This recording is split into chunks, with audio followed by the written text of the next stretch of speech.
Well, all right. What's going on, everybody? Whoa, there we go. Welcome back to another week of the Coffee and Cigars live stream here on the OnoLive channel.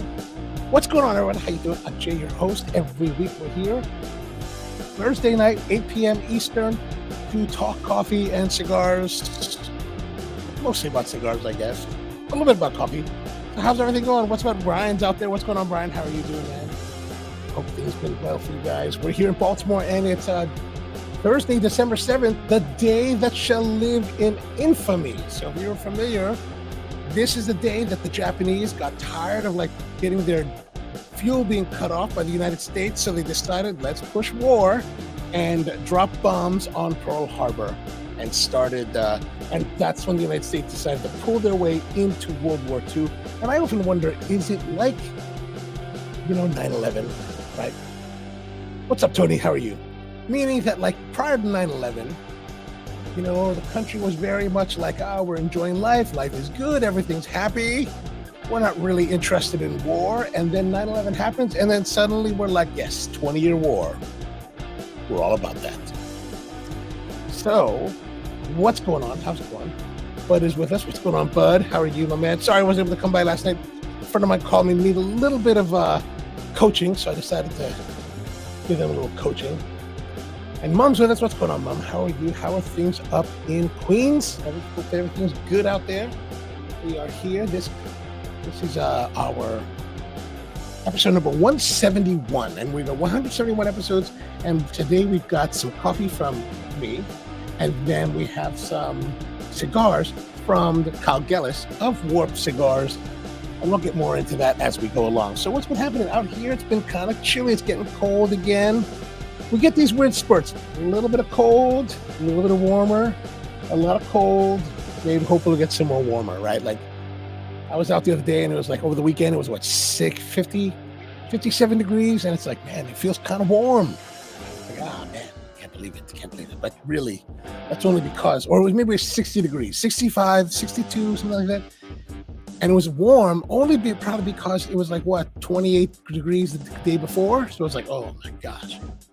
Of course, if we were in the middle of August and 65 degrees would be freezing, we're oh my gosh, this is just too much, man, too much. But it says nice Bass Pro shirt. Yeah, man. I think you were with me when I got this one. Oh no, this is the one I got last year. $20, man. Redhead. Here's the thing. So Redhead is this hunting brand, right? I guess I don't know if it's owned by Bass Pro Shop or Cabela's, or if it's somehow related to. But never did I think, if you asked me 3 years ago, 4 years ago, would you buy that Redhead stuff? Be heck no, man. That's some redneck kind of stuff. I'm not buying none of that. But here I am, man. I'm all flanneled out. It's all comfy. One thing about flannel, what you don't want to do is you don't want to wash it and put it in the dryer, right? You want to wash it and just kind of leave it up. Because, when you put it in the dryer,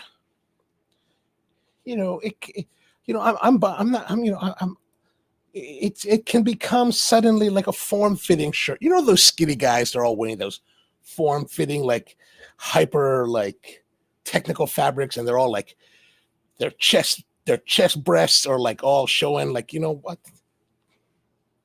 That's not good for guys like me. You know what I'm saying? That's not good. That's not good. Nobody wants to see that. Yeah, the coffee art's come down, man. If you were to come here and see the shop, all the artwork is gone. All the posters are down. Books and stuff are gone. We're moving out. We got to be until the end of the month. Actually, I did get an extension. Turns out they're going to auction this building off on alexcooper.com. So if you go to coopersauctioneers.com, you can find the building online. There are $20,000 deposit and $750,000 minimum bid, which, considering that the landlord's been asking for $2 million for the building and 0.64 acres of property, yeah, it's a good place to start. Maybe it'll go for 1.2, maybe more. Who knows? And George is with us. What's going on, George? How are you, man? But either way, we're getting out of here, getting everything ready. I got some pods. I got a pod lined up. I got a storage unit also lined up for some other stuff, and still working on a place for us to land, but it'll get there. So what's happening? Anything good? Anything interesting? What's everyone smoking tonight? Where are you smoking? Are you inside, outside? Let me know. As you can tell, I'm inside. Heater's just turned on, so I get this heat coming from this end. Fans are running. Hopefully it won't be too bad. But tonight's coffee is going to be just real something simple. We're going back to Spro's Coffee's House Nation. It's our basic house blend coffee that we serve to a lot of people. Some of our some of our wholesale clients will buy it. So this, let me turn this on. I had a little bit of an issue earlier tonight where that's not far out enough, is it?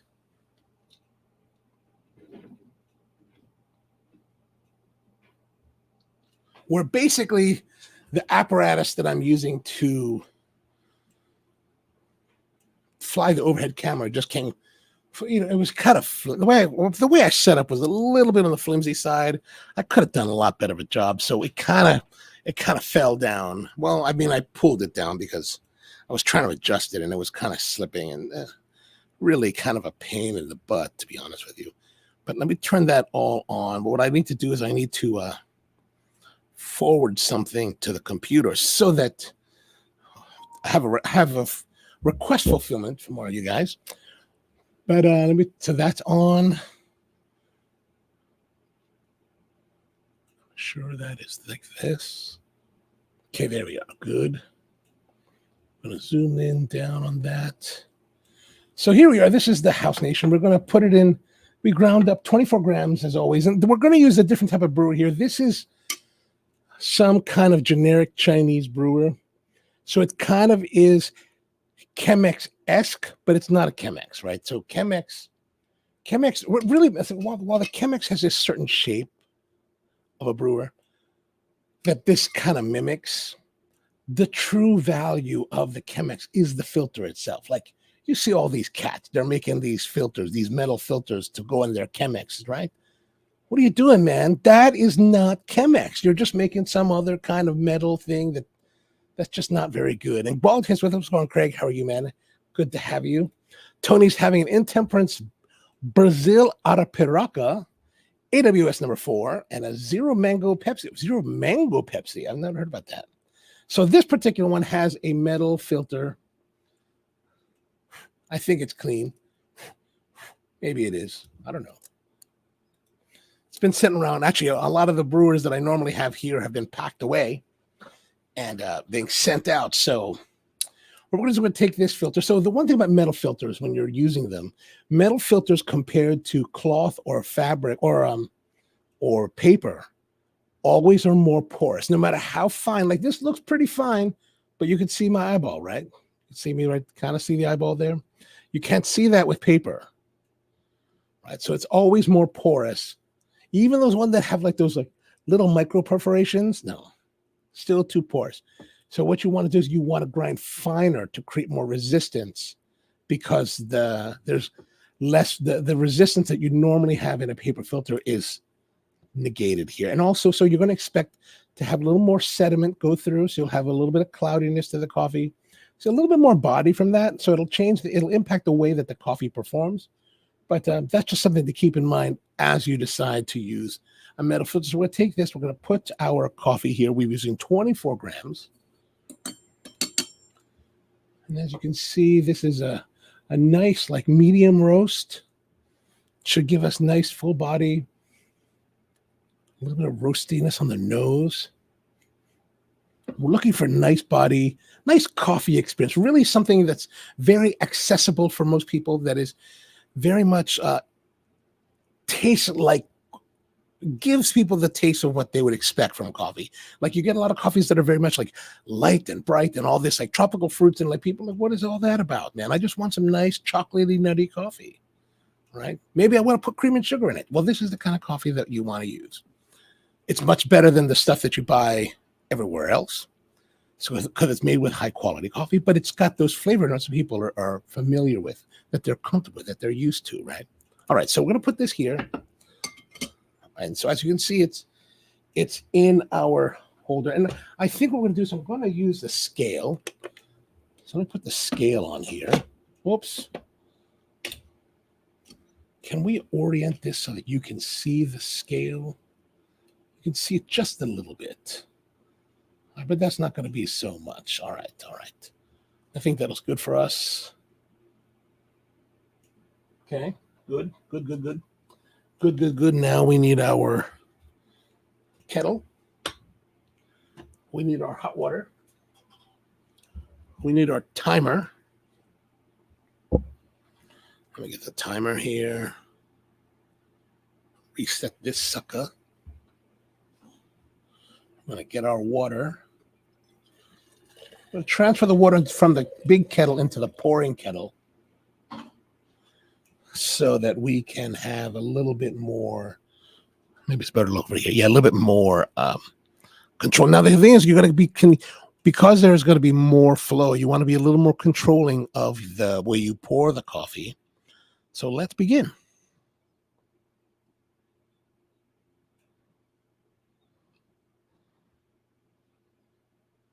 So what I'm doing is I'm going to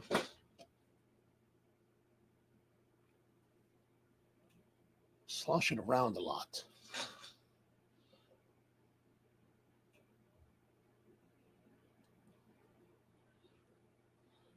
Those of you guys that have been watching the morning show, do I look rusty at this? I haven't brewed actually in almost a week. Hand brewed. Oh, well, we're gonna have to fly blind solo because the battery is dead on this thing. So we're just gonna have to gauge and make a feel for us. So as you can see, we are getting the brew rolling. I'm just going to pulse it, right? Just pulse it just to keep the water level up. I'm trying to make sure that all the coffee is, of course, the problem is that since I put the camera now so close to the brewer, the steam is fogging up the lens. And you can see here we've got some blonding, right? That means that we've kind of extracted. We put a lot of water in those spots. So we need to get water in other parts.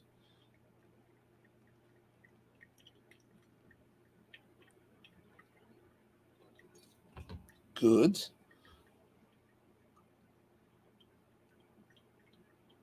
Okay, I'm going to stop for a moment to let it roll.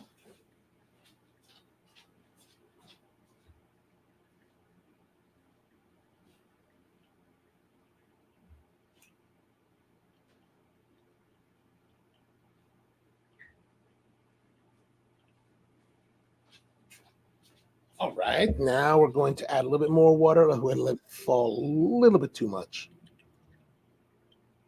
We're 2 minutes, 11 seconds, so a little bit longish.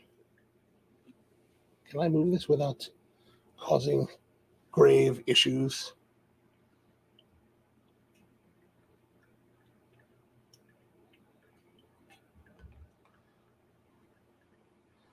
I'm wondering if our volume is close to where we should be. Oh, there's a 3 marker here. Okay, so maybe not. Maybe not. We're going to add a little more water.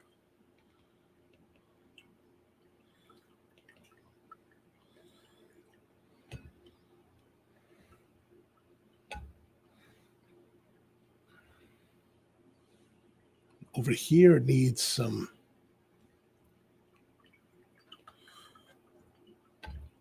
All right, now we're going to let this fall until it falls dry. Then we're going to take this out. And I think what I'm just going to transfer it into this pouring kettle or into this other carafe because we already know the graduations on this one. We already know the graduations on this one, right? So we know where it should be rather than here where I really don't know what the 3 means. All right, so it looks like that's good. Let's take this filter off.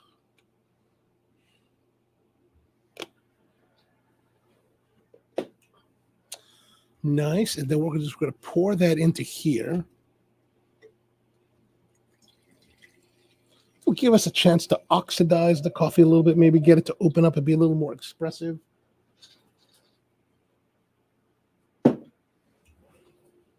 Oh, look at that. That's really pretty close. We had a little bit of a fast brew, I think. I'm going to add a little bit more water to that just to balance it out. I think our brew is a little bit fast. Probably closer to 3 minutes and, I don't know, 30. No, maybe not. Maybe not. I don't know. All right, let's have a look here. It's all kind of nice and thick and dark. And Rusty's with us. What's going on, Rusty, man? How are you doing? Good to have you. Happy Thursday to you as well. And let me see if I get some light on the subject here. Yeah, look at that. That's nice and thick, man. Nice and thick. Nice, good body. Should be good body in there. Look, can't even see the light through it. Some of those other lightly roasted, brightly flavored coffees, you can't see through them. This one you can. You can see through them. This one you can't. So let's get our glass together.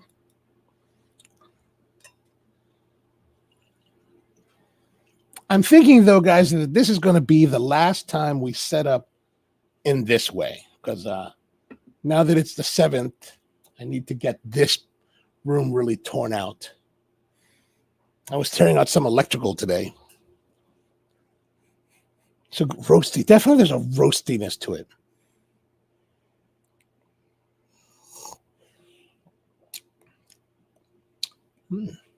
Heavy on the chocolate. Heavy body. A little bit creamy. But this one definitely is a little bit roasty. I think there were some of the coffees that were included in this blend that were probably a little bit darker roasted, because you kind of get that roasty sensation on your tongue. Hopefully that won't be a clashing component to today's cigar.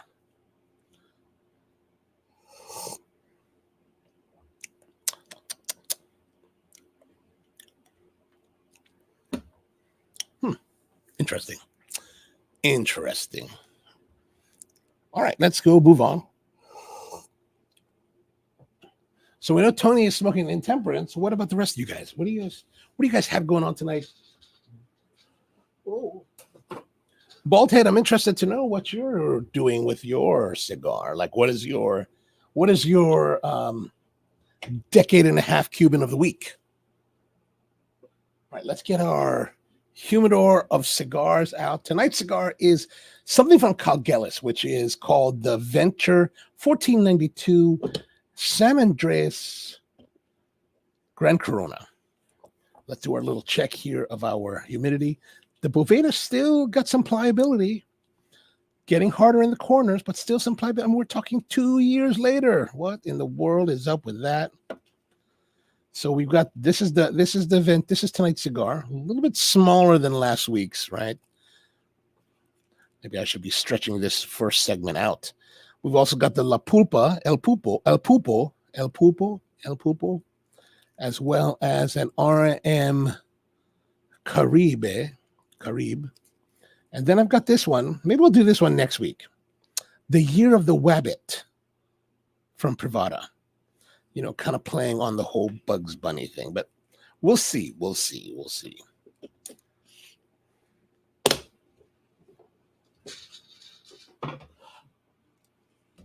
Oh my goodness, excuse me. All right, here we are. This is our cigar of the week, and it's a $10.95. It cost me $10.95. I think the MSRP on this is actually $10, so it's a little bit more.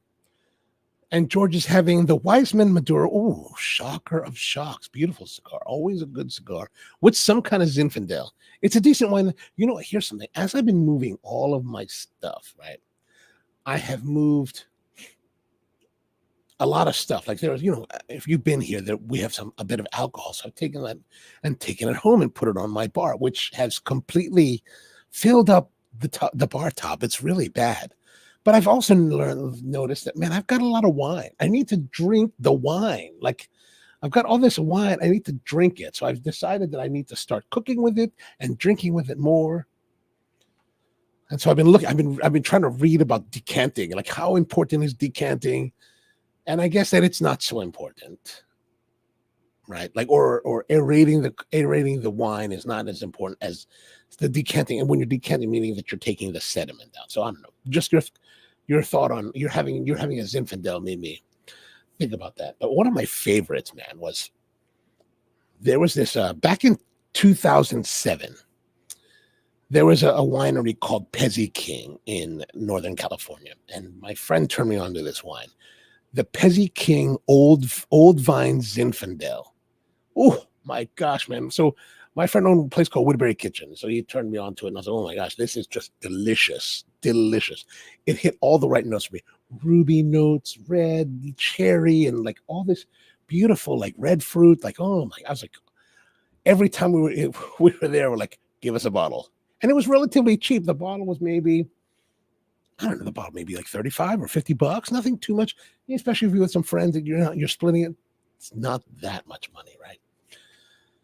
So basically, over the course of like several months, or maybe a year, we totally wiped them out of their stuff. And so fast forward a few years, I'm in California and I drive out to Pezzi King because I wanted to go check it out, right? And Pezzi King, in that time that I had been from their 2005 vintage to whatever time I was there, maybe 2015, they had changed their whole vineyard, right? They changed. They stopped making the old vine Zinfandel and they started making other types of wines, which I wasn't so connecting with, right? And it's probably one of those things where like they're buying fruit from somebody's field, and for whatever reason, they're no longer buying that fruit. And so I tried some of their wines, the new stuff that they're doing, and it's okay, but it just didn't have that. Gosh, it was so like so brilliant, so brilliant. So yeah, I've been thinking I need to be drinking more wine, more wine. All right. So Brian says that tested negative for COVID, terrible 3 days, and boom, gone. Really? That's interesting. You mean you tested negative after those 3 days, so now you're no longer. But do you think it was COVID? Oh, I see. Tested negative after 3 days after testing. Oh yeah, you so okay. Gotcha. And Baldhead's having one of his Bolivar Bellicoso Fino. Very nice. Probably also, was it 2023? It's probably a 2007 vintage. Very nice. All right, let's have a look at our cigar. So like I said, what I understand about this cigar is that this is from Kyle Gellis, who owns Warp Cigars. And he started this thing called Venture 1492. I think it's called, or maybe just called Venture. And he started this company, supposed to do all kinds of whatever projects. And this is the first cigar to come out of it. Now, I don't know why he wanted to start a separate cigar company when he has one. I don't know. And this is a very difficult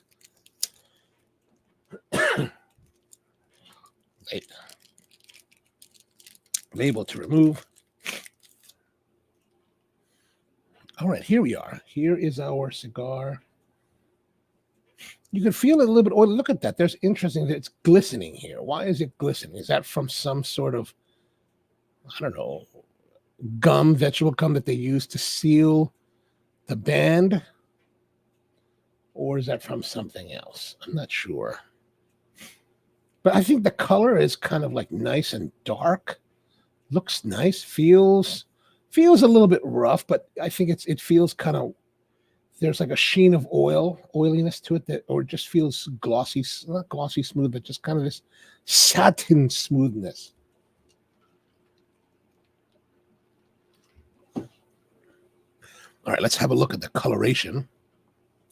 Where does it fit on our color charts?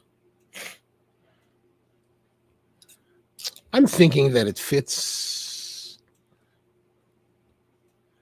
more in this section, right? And then we're going to look at our length here. So we got 5 centimeters, 10 centimeters, so probably 13. So there's one. We'll just come back here a little bit and come back here. And that should give us our thirds. 1, 2, 3. Right? Makes sense? Okay. Then we're gonna cut. Tony says, Brian, not so long enough to cancel your trip to New Mexico. Oh man, that would be terrible. And probably be, it does look like that would be the case, that it would be band glue. That definitely looks like the case. All right, let's cut this sucker. Whoop.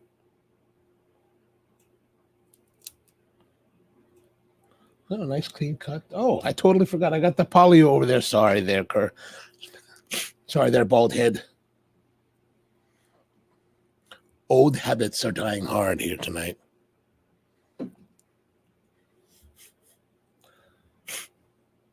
There's like a sweet manure on the wrapper. Smells nice.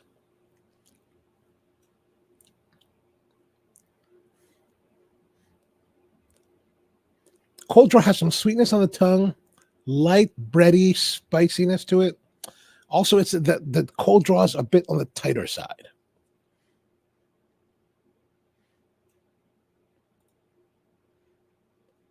Oh my. Oh my.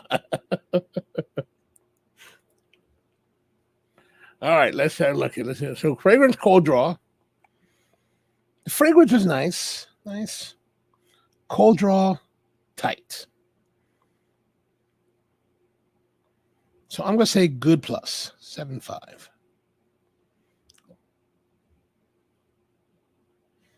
right, now we're going to light it.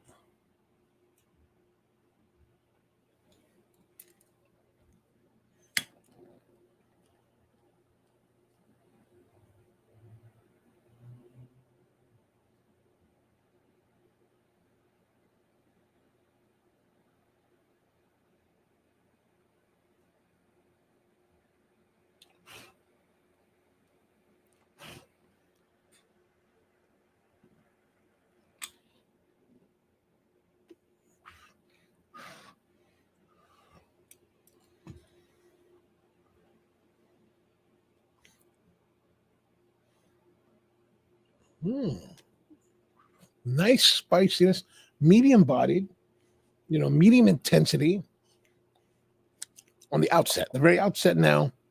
The first puff, quite nice, quite nice.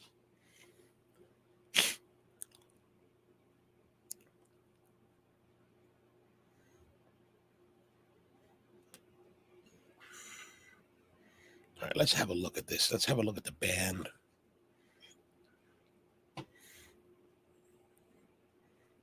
So what do we know about this cigar? This cigar is made in the Dominican Republic for venture.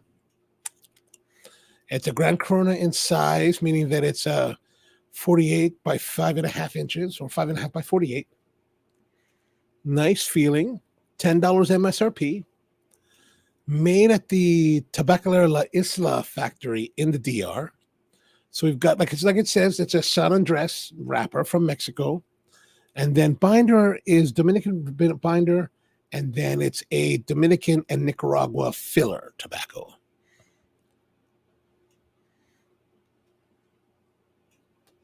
It was announced back in January, came out in February. And, I'm surprised that there has been more attention, because it's Calgelis, right? So warped. And you think that there'd be more reviews online. I haven't seen many at all.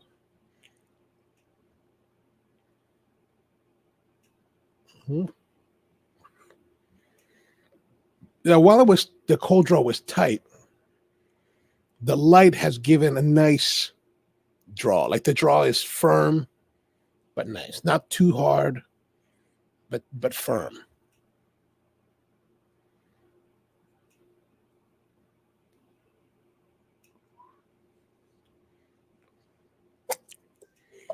Ooh, I get a little bit worried here. Maybe this will be some burn issue.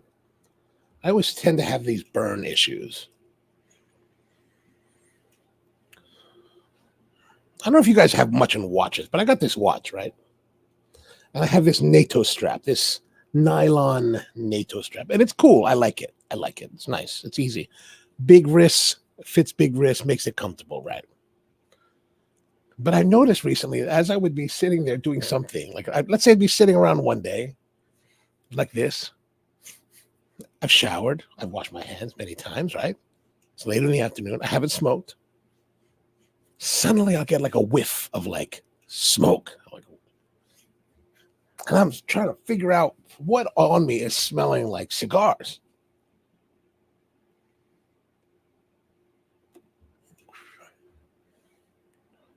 And then I realized that it's the band. The band has absorbed some of the cigar smoke.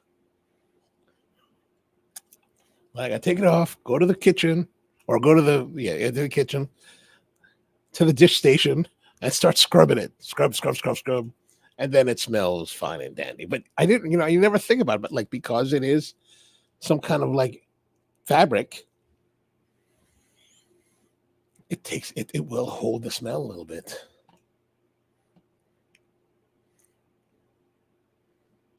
So Brian, when are you supposed to leave for New Mexico?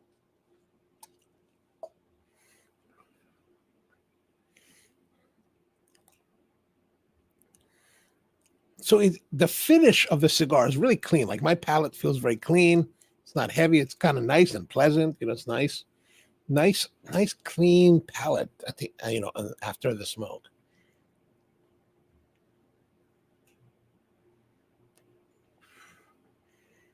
All right. Now, did this come out? Let me see here.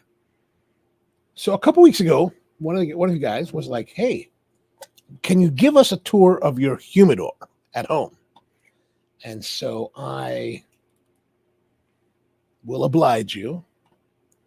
I have made, where is it? I have made a video. So this is this humidor we built back in 1996. Tony helped me out. And it was actually a closet underneath a staircase, just an empty closet. So we used that.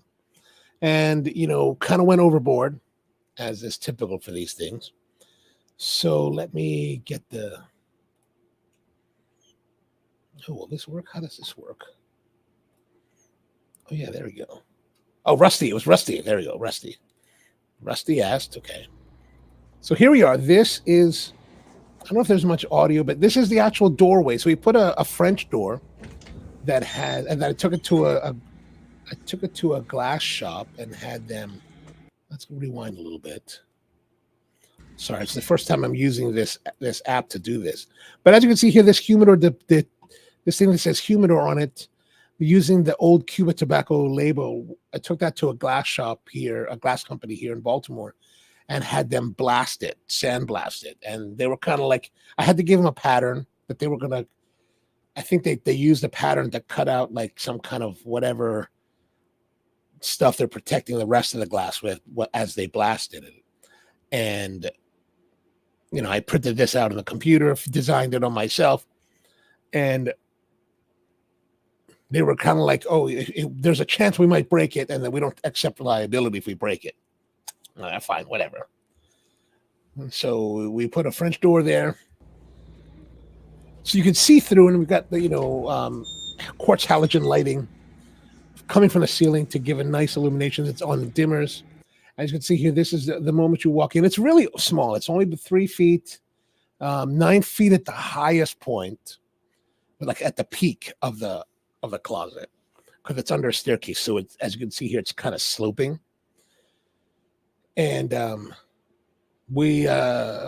lining here is the walls are lined in Spanish cedar. Like the idea back then, the idea was like, oh, we're just going to get T110 cedar paneling.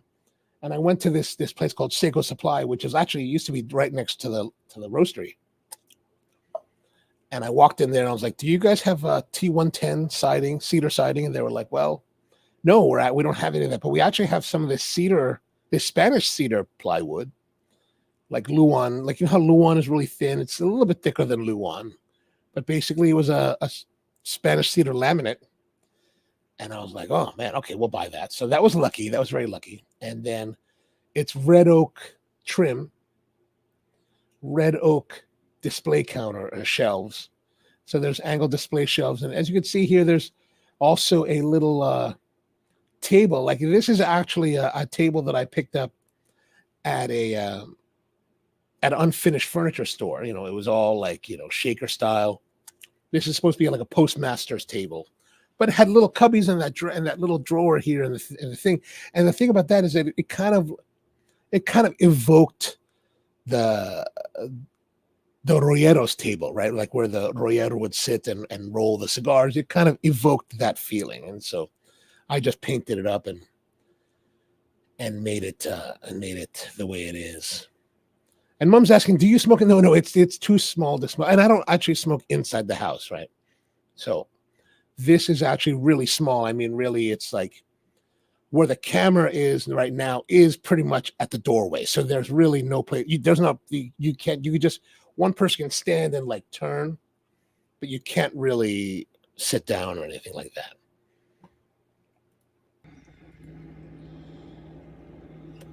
What else is there? So we got some cigars.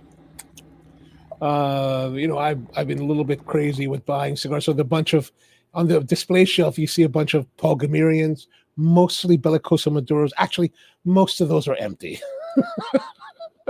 2 of them are filled with like cigars. Oh, well, still have cigars that I created during the Drew Estate cigar safari. The other one here that's closest to us, there's a Magnum box and then the Bellicoso box. The Magnum box still has cigars, but I went through a recent spate this fall of smoking the Bellicoso Maduros, and so they're all gone.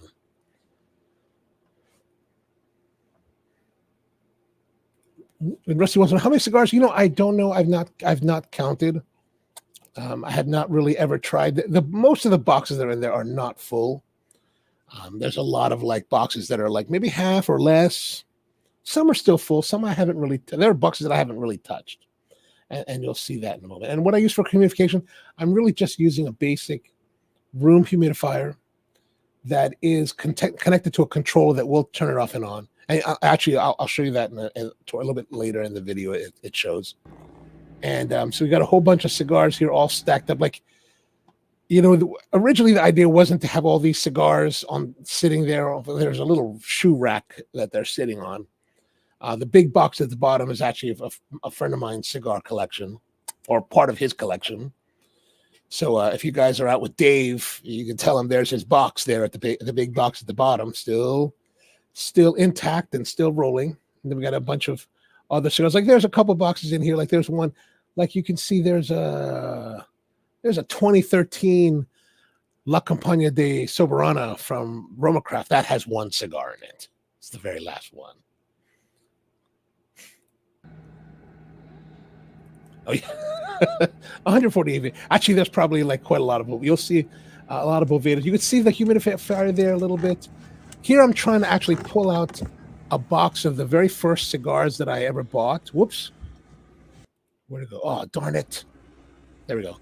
And but that here we'll go back to that. This is down here is a box of Coronas from Tabacalera Cigars in the Philippines, and that was the very first box that I ever bought, ever. And I still have a bunch of cigars in there. Actually, I have probably most of the box left. I only smoked a couple over the years. Yeah, as you can see, here's the Paul Gamirian, some Tatuaje dress boxes for there. I was thinking at one point that I was going to be really into getting these Tatuaje, like Saints, the Halloween cigars, right? So I have this nice Jason box, but really, it just, honestly, it's a pain in the butt to try to collect them. So I never really go after that. I don't really chase them that hard. And a little fader sign. This is where we used to hang out in Towson, where a lot of our current cigar friends, a group of cigars, we became friends by hanging out there. So I've always liked the idea of hanging out in cigar shops because you get to meet more people and just really, build community. I think that's really the best part of the cigar experience. And then what else we have there? A couple Roma Crafts. These are all empty, actually. This 2018 with the metal, that's empty. Saints and Sinners 2000, whatever, 17, that's empty. The Wanderlust box, the 50 count, empty. This box is actually a handcrafted box that was carved for me by Tabacalera Cigars in the Philippines. There's a bunch of the 1881 Lanceros in there. Most of those I've smoked through, but there's a few of them left. Little Aroma Craft card invitation to one of their parties. Another Saints and Sinners box. This is actually, and then this one, for those of you who are Fuente fans, Rusty asked, why save all the empty boxes? Because let's say this number 5 Saints and Sinners, right? I don't know. They're kind of collector boxes. What am I collecting them for? I don't know. I started to get rid of a lot of the empties that I had lying around the house. We brought them over to Bud's house when we're having a burn, a fire. I've been burning more of them. So, it's just kind of those things that these are really rare. So I just kind of keep them. And then the one below it is the Arturo Fuente Opus X, the 1995, the very first year that they were released.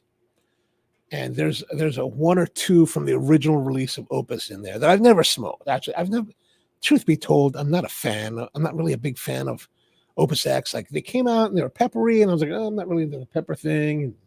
And then you needed more. And then as the years progress, you need more time. You buy them, you spend all this money, you got to take all this time before you can smoke them. This is their Opus. Why don't they have it ready when it comes to market? Paying all this money, why don't you just have it ready so we can smoke today? Right? PG, when he releases cigars, you could smoke it. It's half the price. But whatever. What else is it? What else did I shoot here? Over here's a little Plasencia display that I got from one of the stores from years ago, for a ring gauge, sizer. And then up here on top, a box of Paniolo Specials, the first year that they ever came out. Again, these 2 are empty. Tucked away little monsters. Again, why do we keep them? Just because posterity, maybe? I don't know.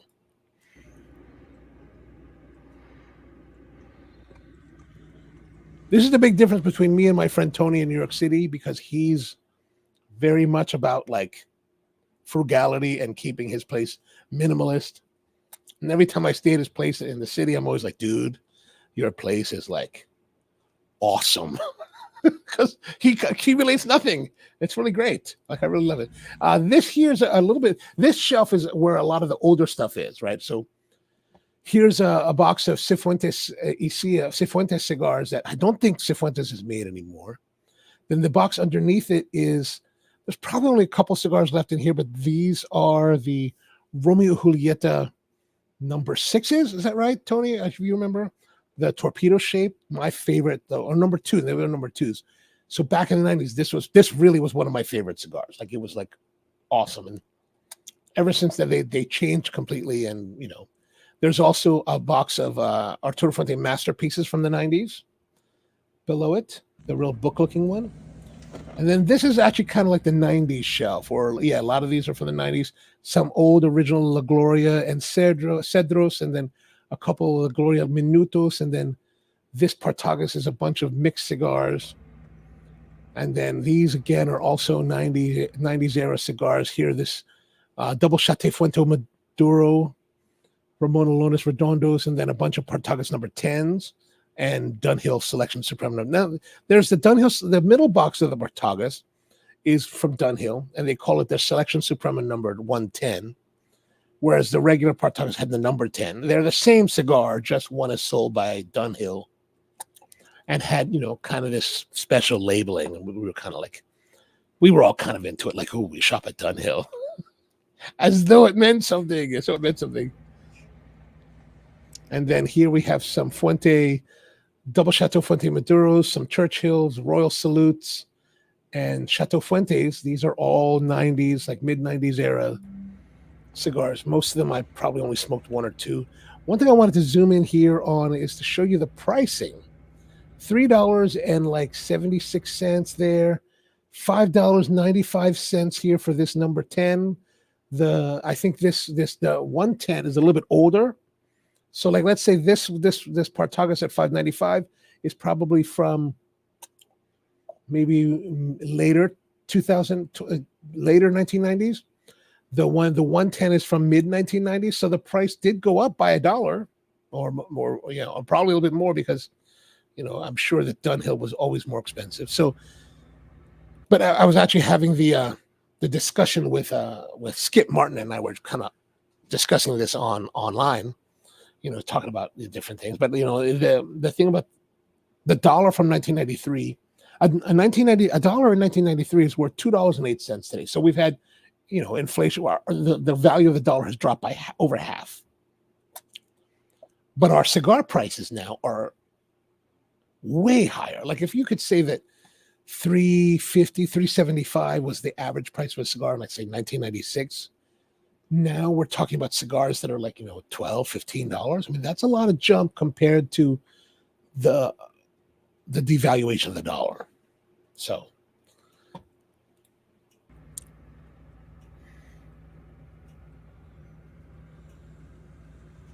yeah, there it is, some more.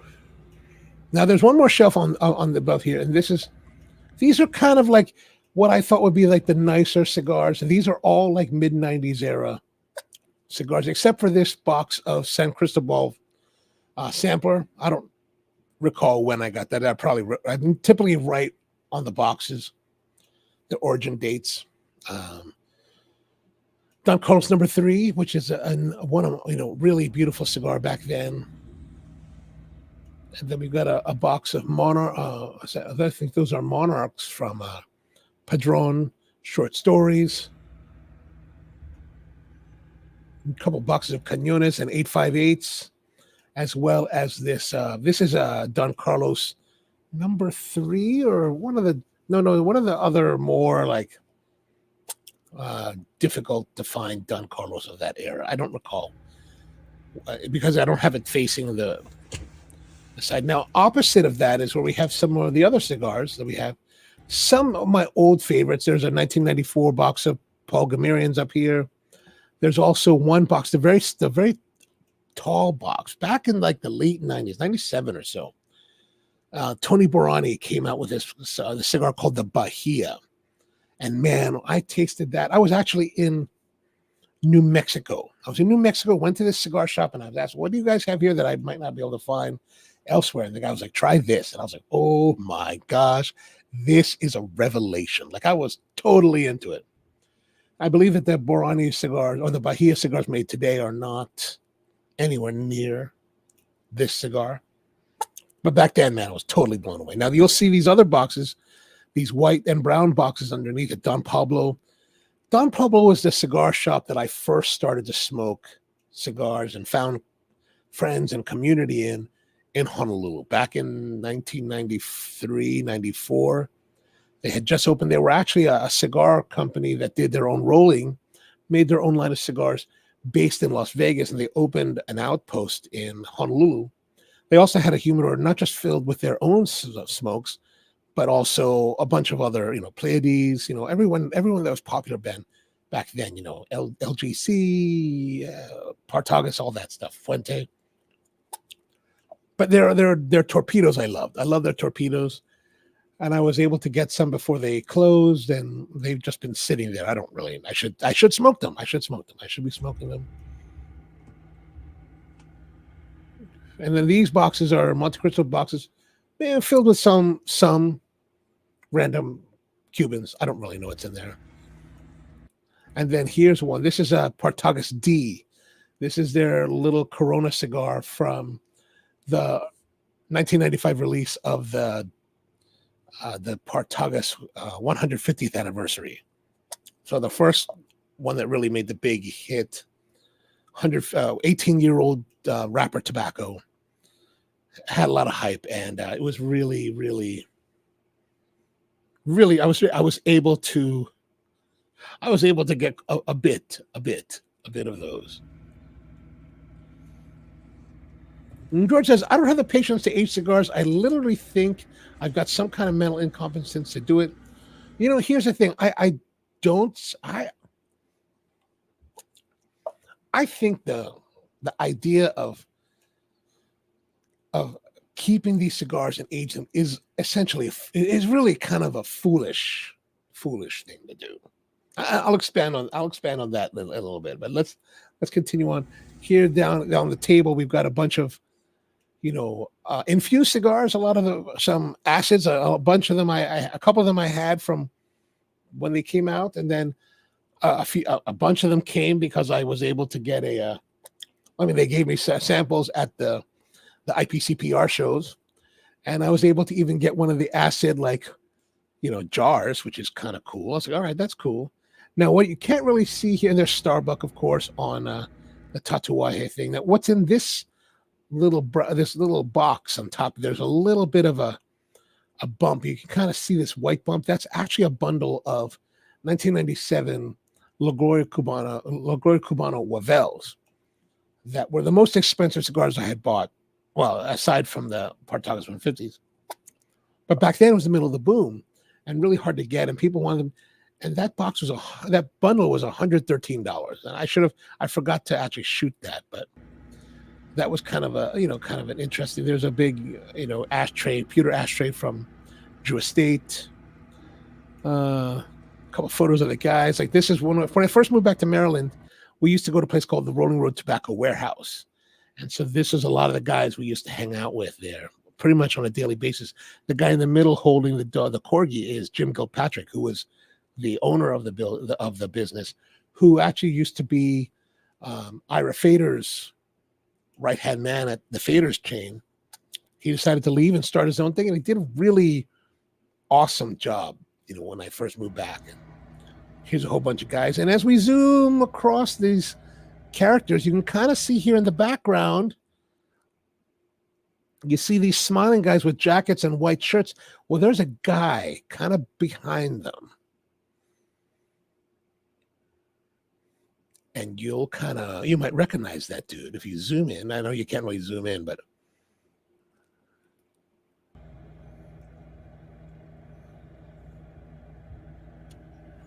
so there it is. That's pretty much most of it. There's all kinds of stuff in there. There's pipe tobaccos. And here's the humidification. So we got this humidifying controller here. So you can see here 63.2, 60.7. I don't remember which is the set temperature. I don't really worry about it. 65, 63, mid to low 60s. I'm all right with that. It doesn't really fluctuate much. And then I'm going to tilt down and show you this is the humidifier, right? Really simple. Just something I picked that you could pick up at Walmart or Sears, or we used to pick them up at Sears. This is like the second or third humidifier that I've used. The tricky one in modern times is getting one that will just be manual control, right? You can see there's a knob, so you can turn it on and leave it on, and then you let the controller decide when to give it juice. And as you can see, there's all kinds of there's so much stuff in there. I really need to. There's bags of bands and all this stuff in there. You just need to throw that stuff away. And Brian says, "Tell the Jean-Max story." I'm going to save that for another day. But one day, when maybe we'll smoke one of those cigars that are in the. And Bud says he sent the sign of the Faders North. Let me look for that in my.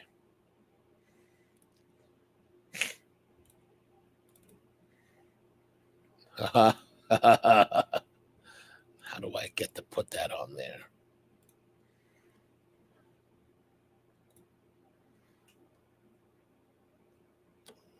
Maybe find it.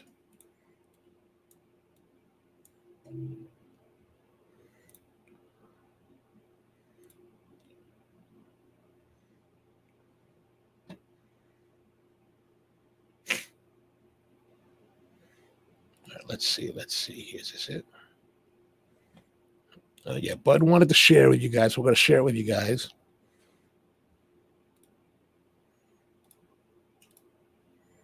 Here it is. You saw the fader sign that was in the humidor, which was really small. This is the nicer one that has gold. It's carved out, has gold and gold paint, and it looks real nice. So a number of us have these fader signs from the shop when they closed down finally. So you've probably heard of Iwan Rees in Chicago. That's the oldest tobacconist in America. Faders was like one of the the second or third oldest. It was over 125 years old, and they really, unfortunately, the owners had a chance to really give it a go, and unfortunately, they just played their wrong cards, and so sadly, we don't have a place to hang out. And there it is. Now we do this. So how's our cigar doing? Our cigar, oh, it's burning kind of strange. Like I've been talking, so I haven't been smoking hard, but look at this weird. Look at that. Like it's like geometric cut. You know, it's like a perfect 90-degree angle.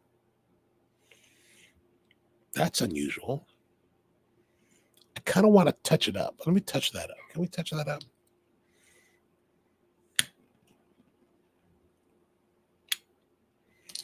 All right, there we go.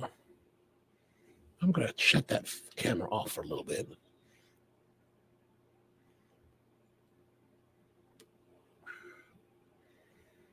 The cigar is good. It's good. Good plus, you know, nice complexity, medium bodied.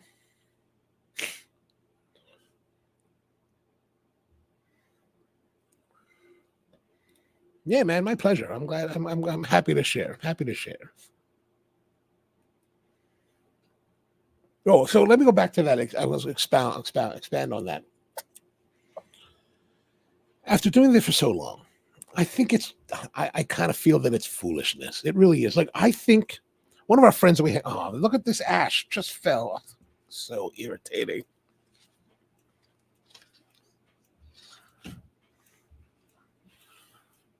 After how many weeks now that we haven't had a spill on the desk?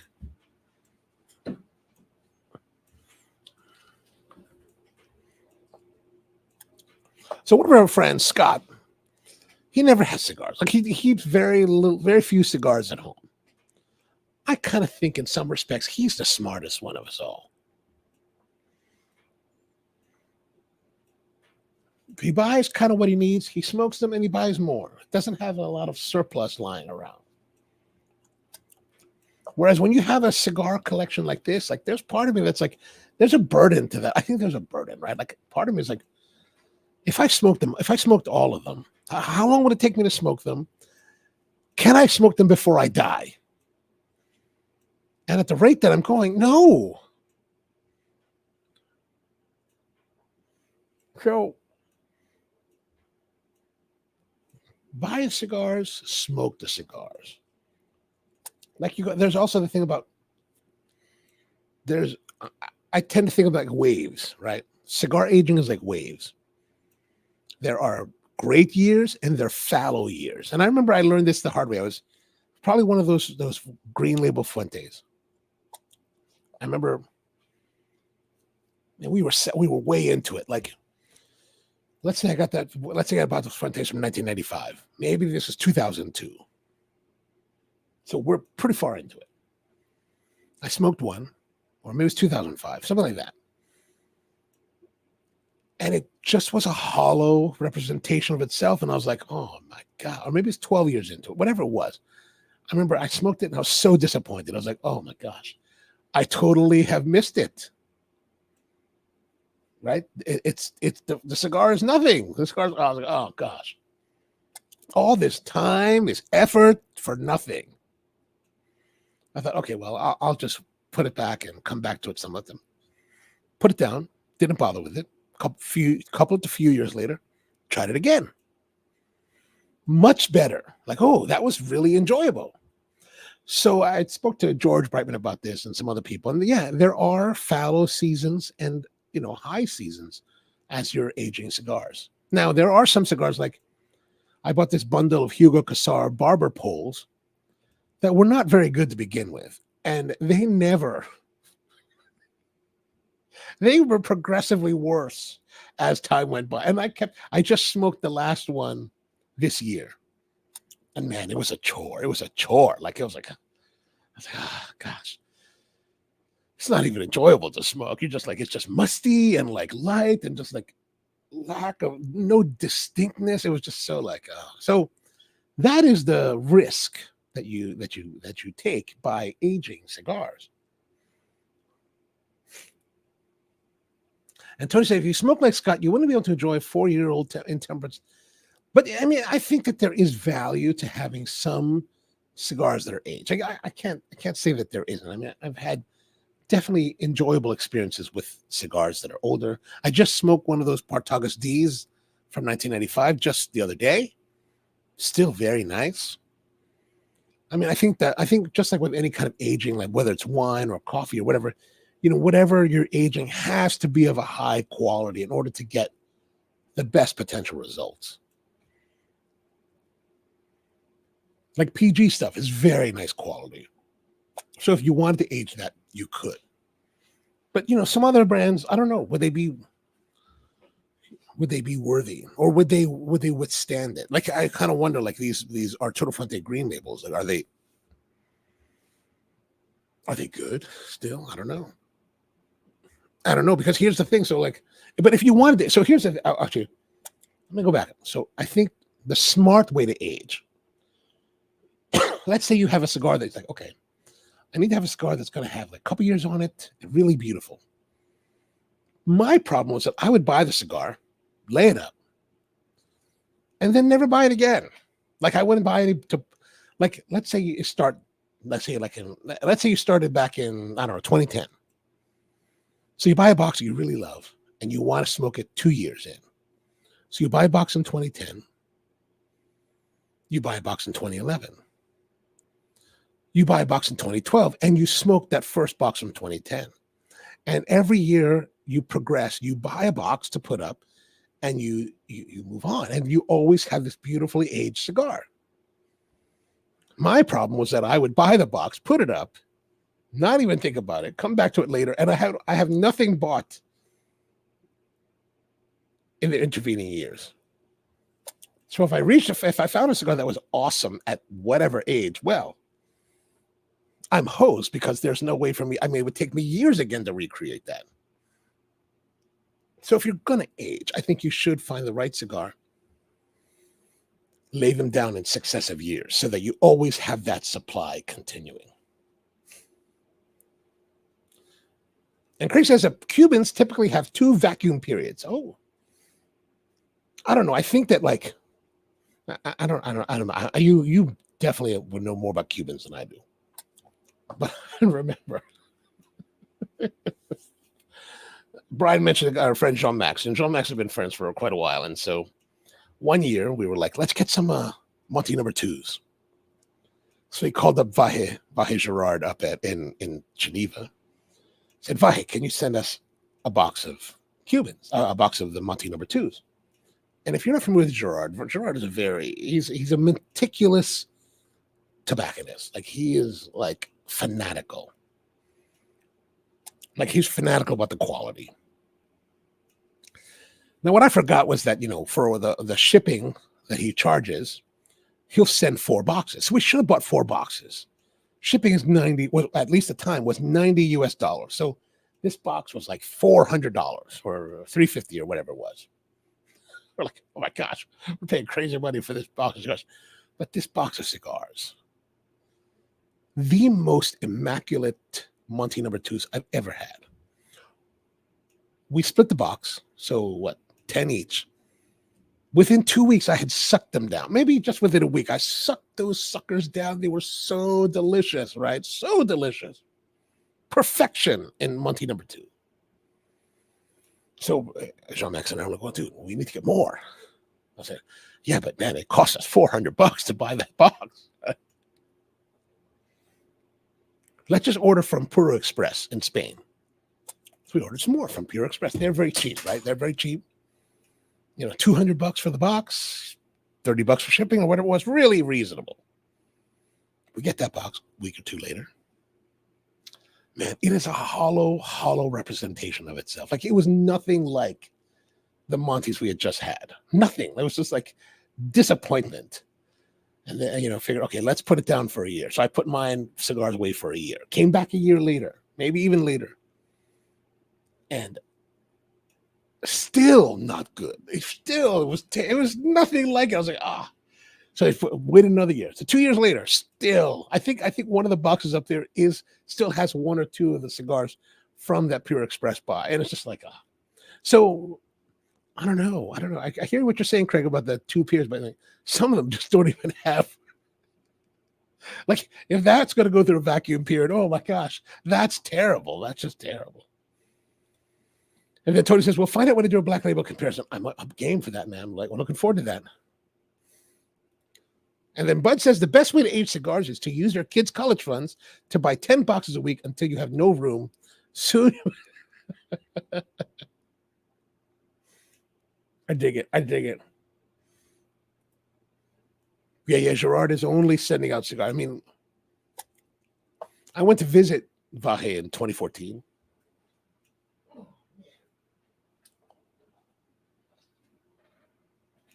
I dropped my lighter. It broke the chain. I'm gonna fix that tomorrow. And man, he's just so like meticulous. Like it was great to hang out with him and see what he's doing up there. Definitely, I think one of the best tobacconists in the world. Where are we with this cigar? Like, I'm totally blabbing away. We're still just a little bit of ways from the end of the first third.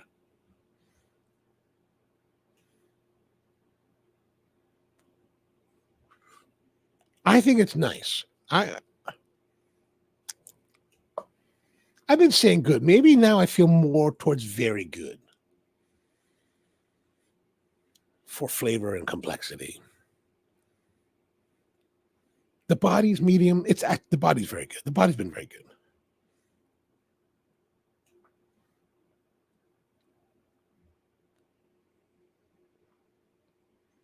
I mean, it is smoking really well.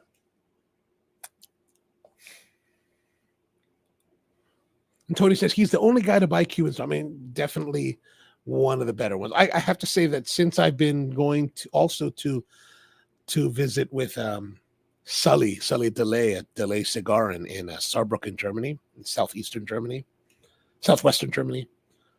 He's also a very good retailer as well.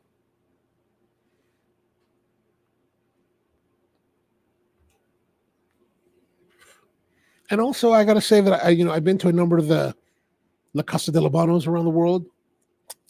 Very good. A lot of those have been very good cigars. Like I remember I went to the then new La Casa del Habano in November 2018 in Frankfurt, Germany. I was there in Frankfurt and I stopped in. And I was like, well, what do you have? And what should I try? And he's like, they just came out with the Trinidad Media Luna. Ooh, that was so good. That was so delicious. So there's a lot. I mean, there's a few.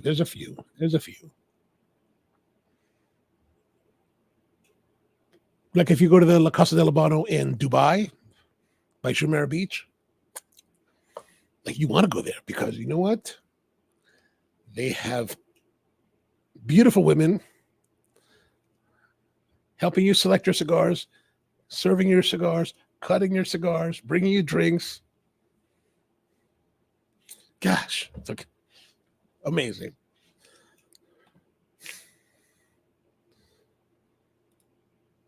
And George says, this cigar might last past 10. I'm in utter shock. Not even hit the first, third, and fourth. I know, really. I'm really surprised. But also, perhaps that's because I've been talking a lot during the Humidor segment. So that could be a factor. But me too, when I started making the moves to this around 8:20, I was like, maybe we need to stretch it a little bit more.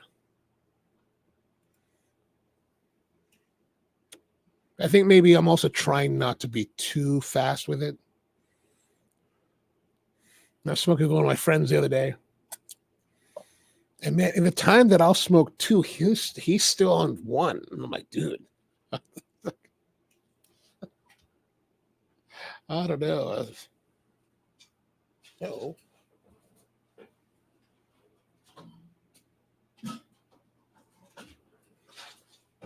Looking for my footrest. Actually, the other day, had actually, it's interesting. In the last week or so, two of my friends have given me Davidoff Millenniums. And man, they have been good. Like really good, man. I'm like, damn, I should I really like that. I don't know how much those millenniums are, but I had the one that was like the perfecto shape, the bellicoso type shape. And then the other one's kind of more robusto, more Toro. It was a Toro, I think it was. Like sometimes I'll have Davidoff. Every blue moon I'll have Davidoff like a special R. Like the last time I had a special R, it's okay. It was okay. It wasn't great. But that Millennium, I don't know. It's a different blend, I'm sure. But like, oh my gosh. Definitely quite. If you have a chance, you should. I highly recommend it.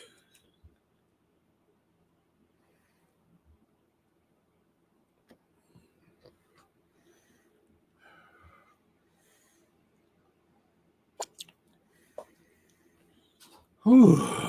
So cigars. Not bad. Let me look here again. Let's see where we are. Okay, we are pretty much. I'm going to have to.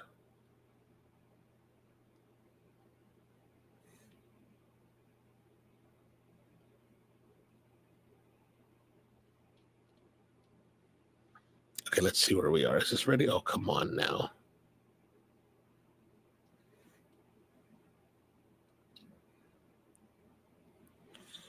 This camera always has so many things to go through. All right, so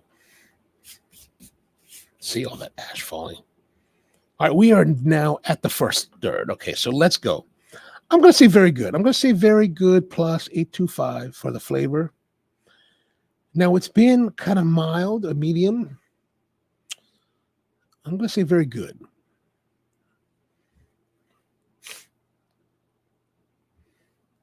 It hasn't really been like a wow cigar, but it's been very good.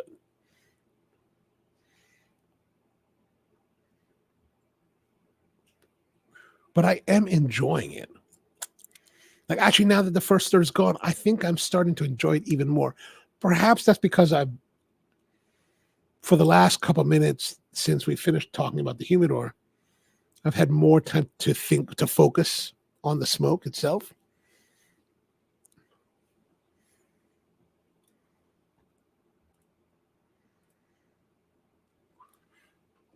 Like I kind of want to go faster now.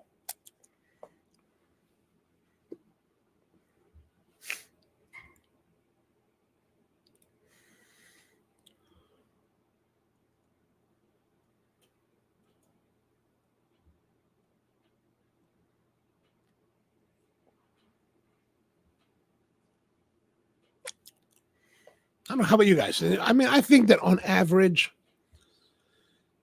maybe about an hour per cigar. Unless it was a big one like that, the Envy.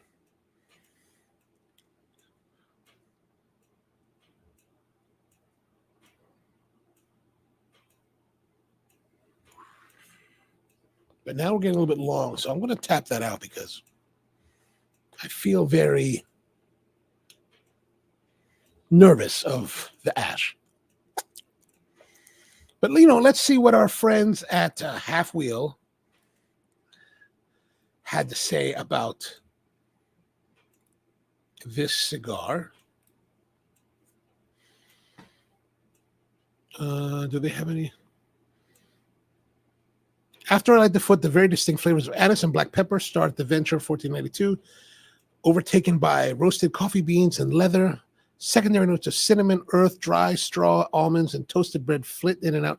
I got more of that bread spiciness, not necessarily, all of the other ones. Maple sweetness.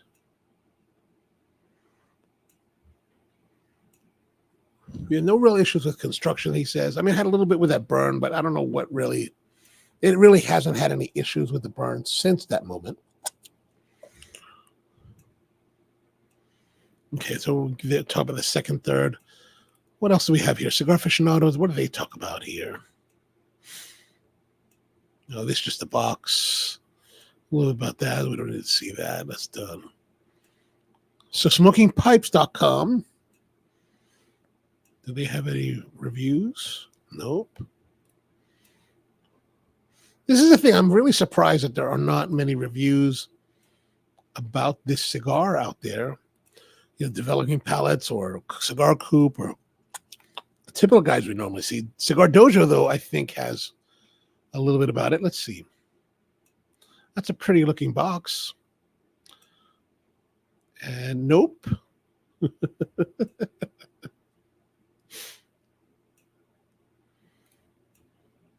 How about this? Cigar Inspector.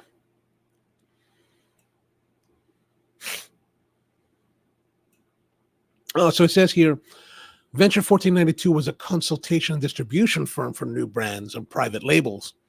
But now this is his first cigar under that label.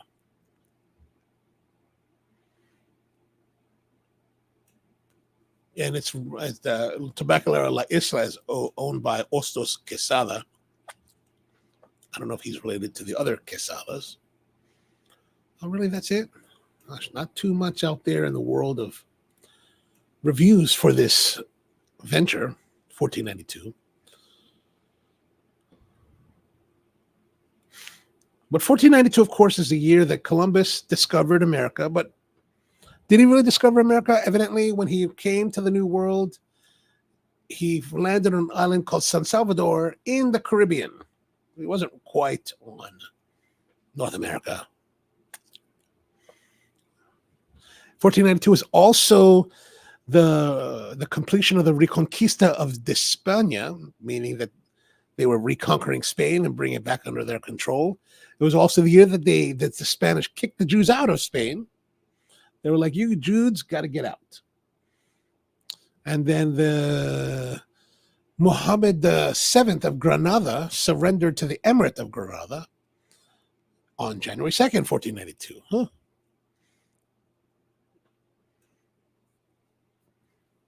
So I'm not sure what 1492 really. I'm presuming it has to do with Columbus, right?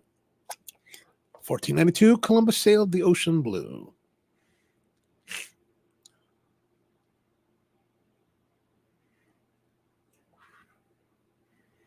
Actually, I think I'm enjoying this more now. Like it's getting a little more spicy, a little more peppery, a little bit more oomph. Body's increased just a little bit, not a lot. Like I wouldn't say it's gone to full body, medium plus now. It feels more interesting, more complex.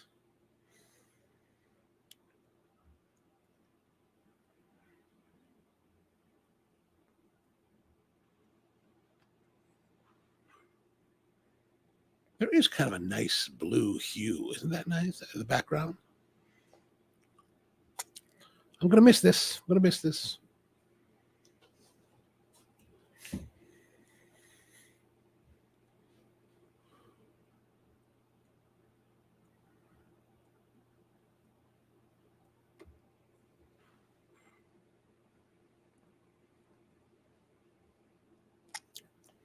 Yeah, I got to get this this whole desk setup that I have here. This is my main. I run this from this position. I run the show from my main computer. So I need to get this out of here this coming week. So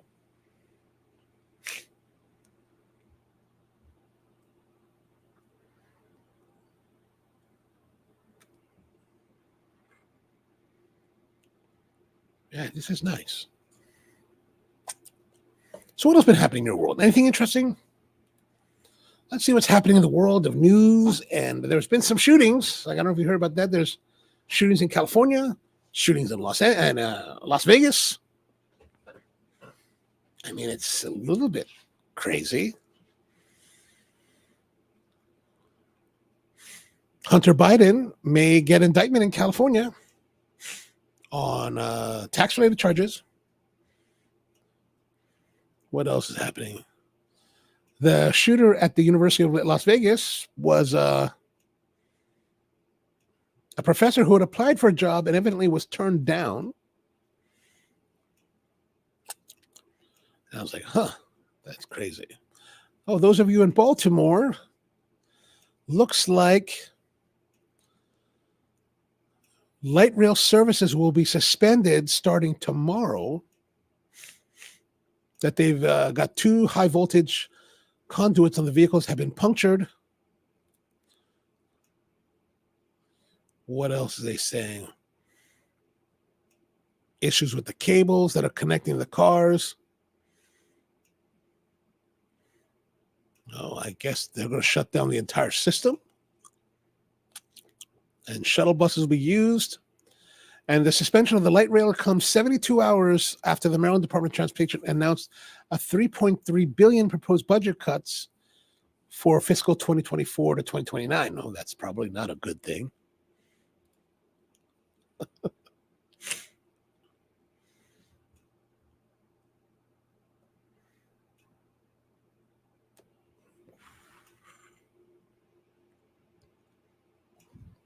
So there's also something going on with the royal family. We always talk about the royal family because it always comes across my news feed for some reason.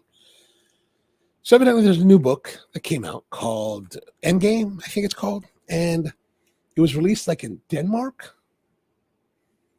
originally, and it had this I don't know, typo error they're calling it. So they recalled all the books because there is a Danish crown, so the royals are all very much in cooperation. But evidently, what they're saying is that the kerfluffle is that when Meghan Markle and Prince Harry were going to have their first baby, two royals had questioned whether or not what would the skin tone of the boy of the child be? Because Meghan's not exactly Anglo-Saxon. And like, there's a whole people are in an uproar about it. Like, they can't believe that someone would say that. And it's like, how could you not believe that? You're talking about a family that has Anglo-Saxon inbreeding for the last, since Henry VIII, at the very least. Of course, if someone that's outside of that is going to come in, they're going, well, what is that all about? What's going to happen there? Is it something to get too worked up about? I don't know. Like, I would have expected them to make some kind of comment about that or question that. Like, that'd be like, or be concerned about that, right? Ostensibly, that child would have some kind of line to the actual throne of England. So,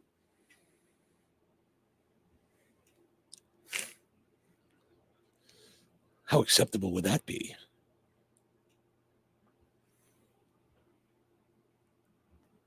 And evidently in Chicago, McDonald's is about to open a place called, Cosmix. It's supposed to be some kind of coffee, lemonade joint. I don't know. It looks kind of comical, kind of corny looking. But I'll be in Chicago in April, so I'm going to go check it out.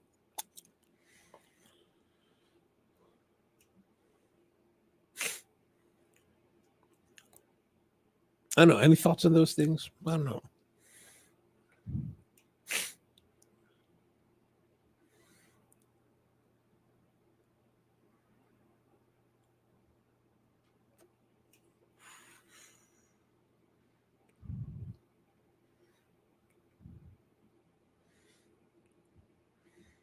Also, the ex-wife of Forrest Whitaker has died at 51. Jeez, that's too young.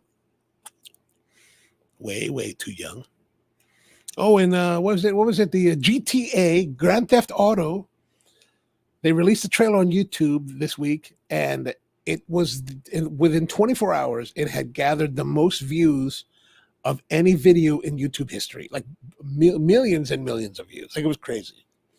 And then Brian says, tomorrow, I'm delivering rainbow trout eggs to Baltimore City schools so they can raise trout in large tanks provided by Trout Unlimited as a STEM project. Oh, wow. And eventually the trouts will be released. That's cool. Brian, you do good work.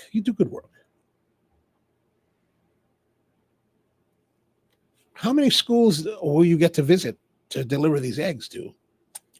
And I'm curious to know, like, how do they decide which school get the eggs?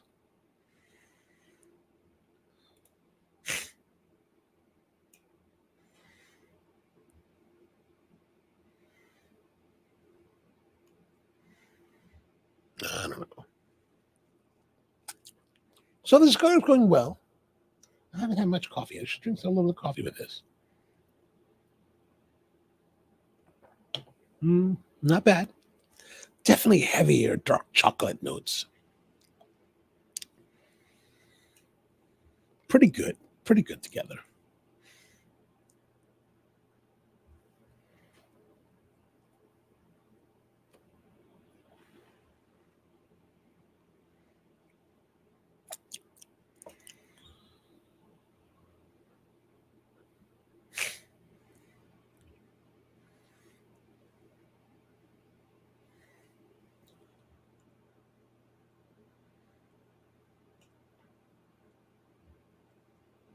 I was just watching earlier today the episode number 4 of this series for all mankind, and it's good. Like, I don't know if you guys have ever watched it. Like, it's I think so far this season has gone as good as previous season. It's interesting. It's got some good complexity to it. Like, there are in this world, there's like now 7 nations. There's America, Russia, North Korea, China. I'm not Russia, Soviet Union, right? China, India, United Kingdom, and one more, maybe France. Someone. So 7 nations have built a colony on Mars, and so they're all living on Mars.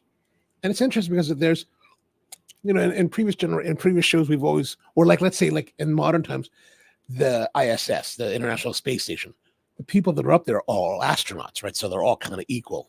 But in this world where the base is much larger and there's much more things going on with all kinds of not only just different interests of different nations, but also interests of the corporation that's running everything, they actually have a lot more personnel on the base. So there's a lot more hierarchy, right? So there's different classes. So it deals with the classes and like where people fall in and pay. It's really kind of an interesting series. Brian says that Robert Santos is out. What is Robert Santos? I'm not familiar with that.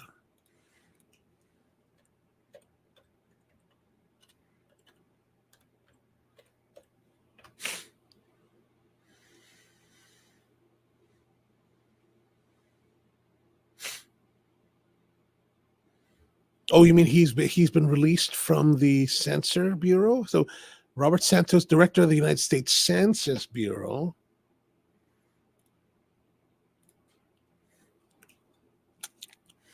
They kicked him out? Is that what we're talking about?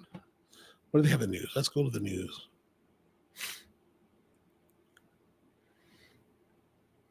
Oh yeah, George Santos got expelled. How could we forget that? And Brian says 32 schools, 32 that agreed to do it. Trout Unlimited provides educational programs and help pays for the field trip to release. Oh, that's cool. That is very cool.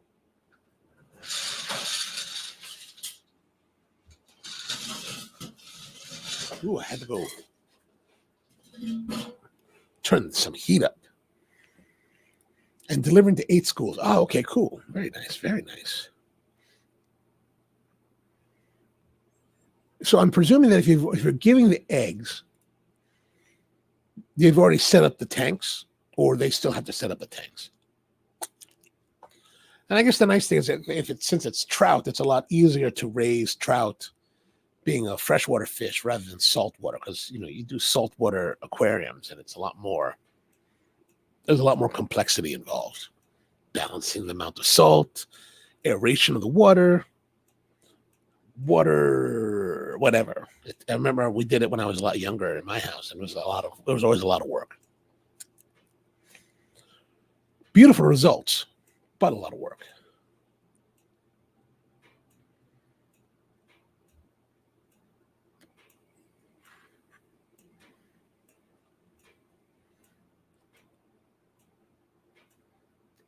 Yeah, I'm really liking this cigar.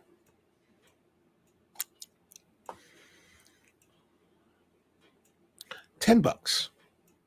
That's pretty good.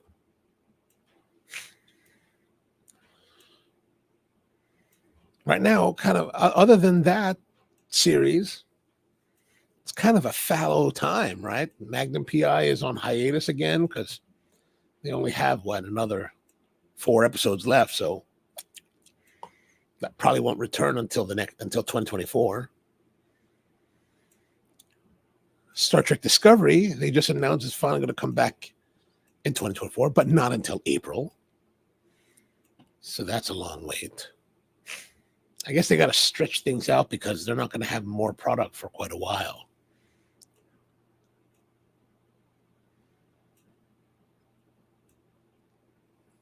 I saw one of the actresses from Star Trek Strange New Worlds was posting on her Instagram from Toronto, so that probably means that they're back in production, which is good. Oh, George Santos, yeah. Yeah, George Santos got kicked out. The Republicans voted him out, along with the Democrats, and he's upset, as I guess he would be.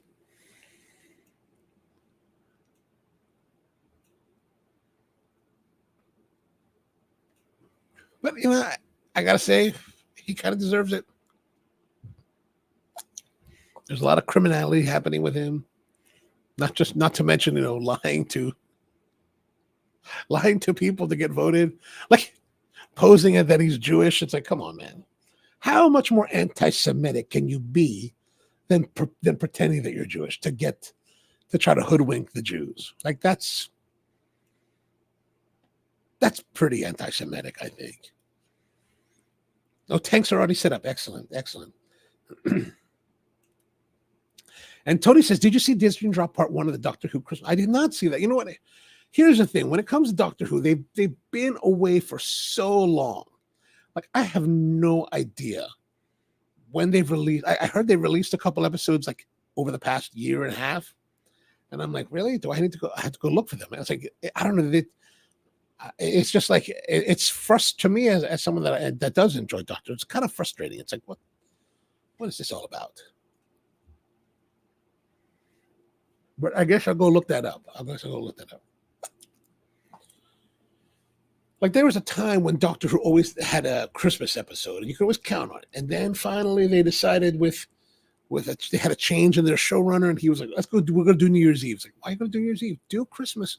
Just because you're the showrunner and you don't want to, you might as well just change the TARDIS too if you're going to change that. It's like these showrunners, they want to make their impact. They want to make their statements. Like, stop making statements.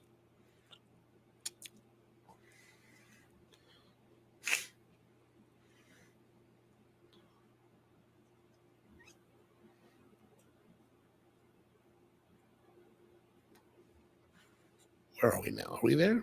No, we're still quite a ways to go in this second third.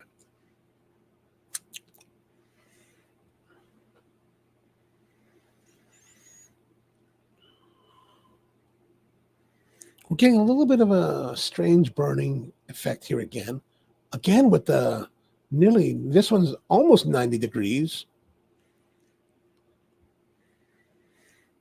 I wonder what causes that.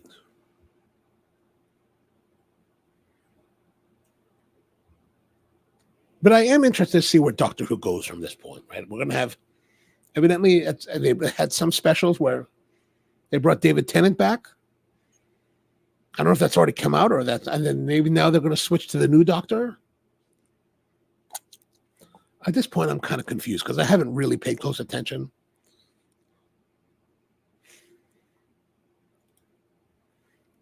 Brian says, George is giving up his seat. He's giving up his seat? He got kicked out. That sucker got kicked out. That's the one. You mean the one where David Tennant is on? Is that correct?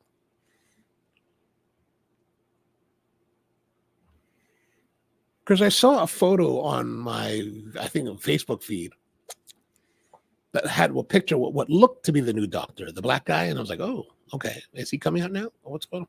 When's he coming?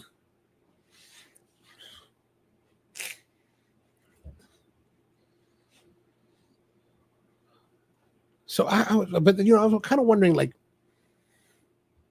they made a big deal when Jodie Whittaker took over Doctor Who. And I wonder, like, should they have gone and stuck when the Doctor regenerates, when Jodie Whittaker's Doctor Who regenerates, should have gone to another woman instead of back to a man?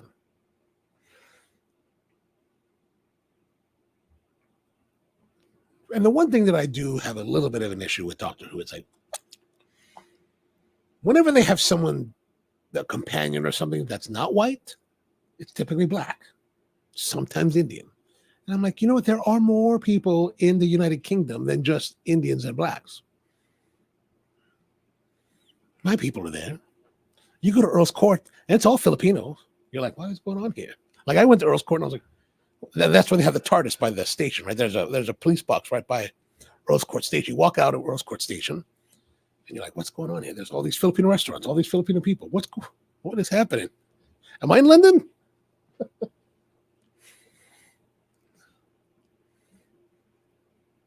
Oh, they explain why 10 is. Okay. Wait, the one they explain why 10 is back is the one that's coming out. That's the part one of the Christmas episodes, or it came out a while back. This is what I'm not clear on.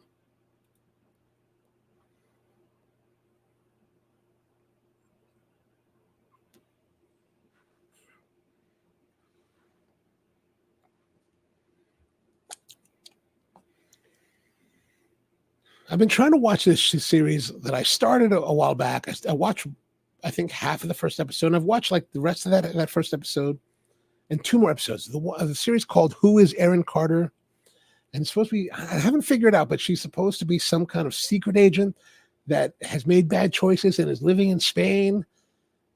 And it's kind of interesting. I'm trying to find my way through it. I feel like it's one of those things where, like, when I started with Only Murders in the Building, it took like 4 episodes to really take off. So I'm kind of starting the 4th episode now. So I'm like, come on, where are we going with this? And then I was watching the 3rd episode today of a series called that came out early this year called Fubar, the one with Arnold Schwarzenegger, where Arnold is a CIA agent and his daughter is also a CIA agent, but they didn't know that until now. And he's struggling to be the father with her, and while she's like, catfishing these people.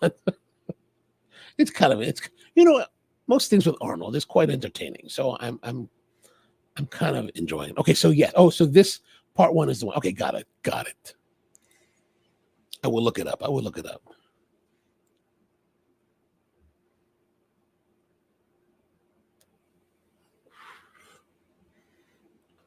we there yet? We are not even close. We are not even close to finishing this second third.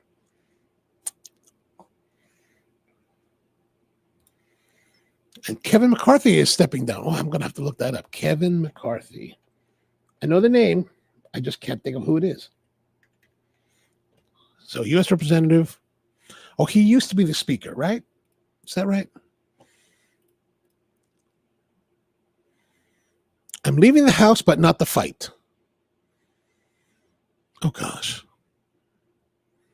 Former House Speaker. Let's go to the AP. Let's do the AP. Kevin McCarthy was booted as House Speaker 2 months now. He's leaving Congress by year's end. So he's just going to quit. McCarthy is the only speaker in history to be voted out of the job. Maybe he just feels that he's so disrespected.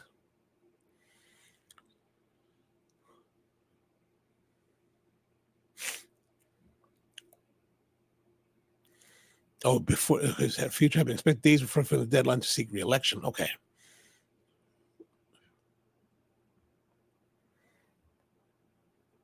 So paper thin House majority is just even thinner. Buy your guns now. Guns. Anytime that there's an election, got to buy guns. Guns. Ammo.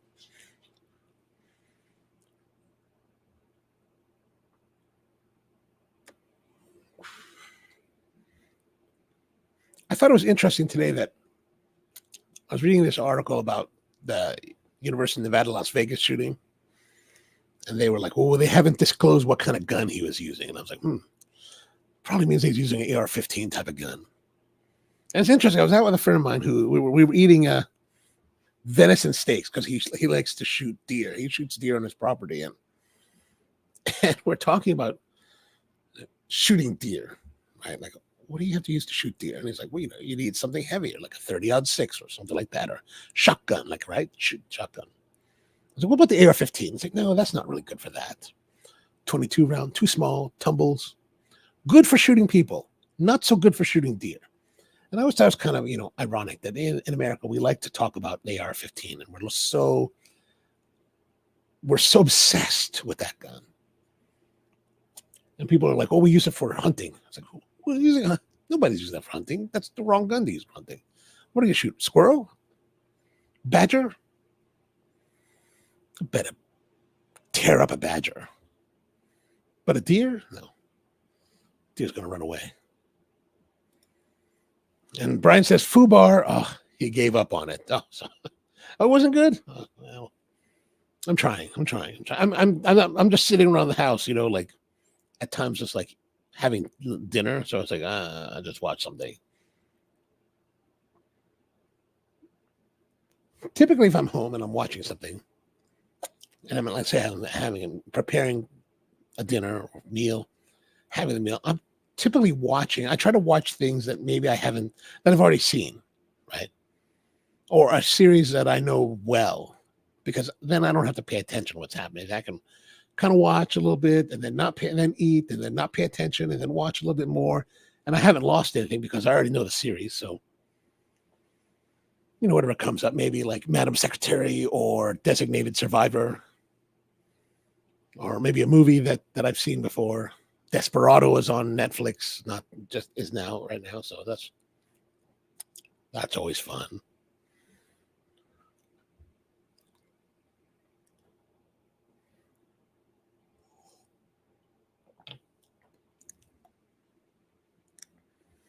And also, how's you guys' cigars coming along? Anything good?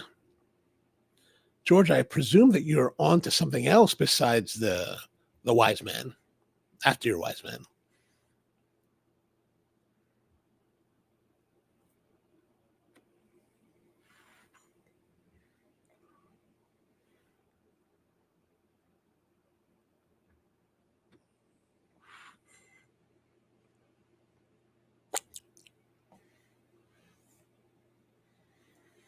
The wars are still continuing. Ukraine is still fighting with Russia. Evidently, I don't know, I saw something about where the ministers of parliament, I think, of Ukraine were killed. Is that right? Like, oh, that's probably a bad thing. And then recently, I think Houthi rebels in Yemen were shooting missiles at an American destroyer that's in the Gulf. I think I don't know if they responded or not, but they were shooting at them. And the Houthi rebels, you'd think that, like, okay, Houthi rebels, they must not have very good capability, right? Rebels fighting in a war in Yemen. But last year when I was in Jeddah, Saudi Arabia, Houthi rebels were shooting missiles at us. Well, at Jeddah, not necessarily us. They were trying to hit I guess they're trying to hit some of the oil refineries. We were kind of driving near some of them. My friend's like, look, there's a missile. I was like, well, perhaps we should drive faster. But, evidently those missiles are not very good. So, like, there's really it was really like, he was so totally, like, not even concerned. He was like, they're going to miss. They do it all the time. I was like, what, really? All right.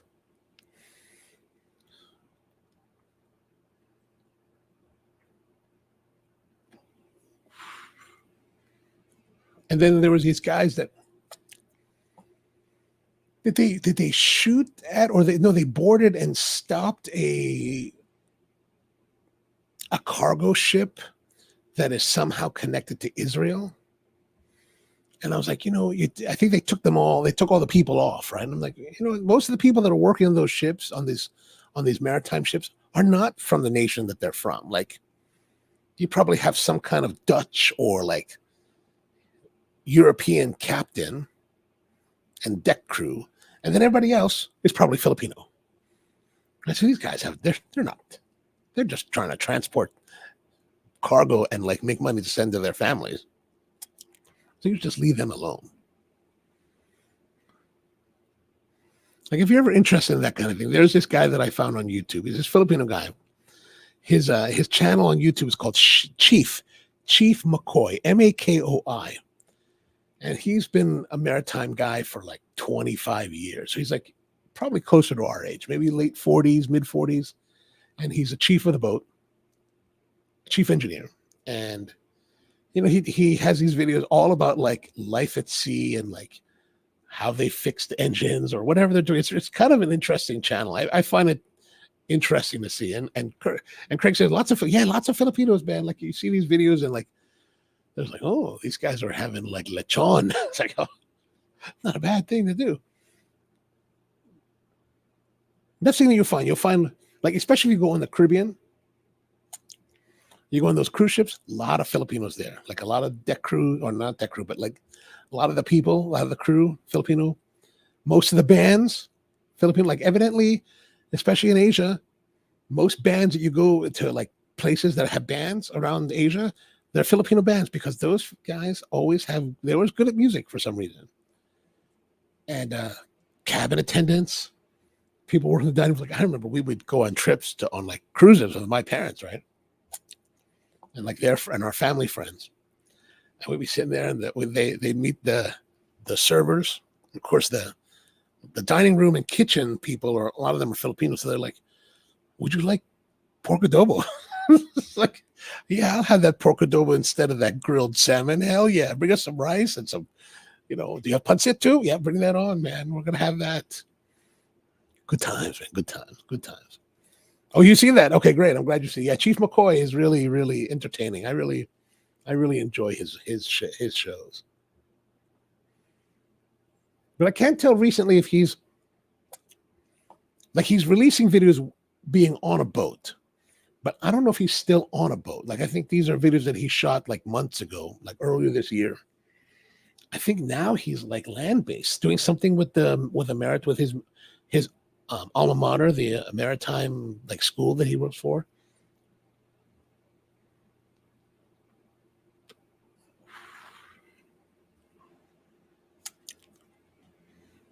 Ooh.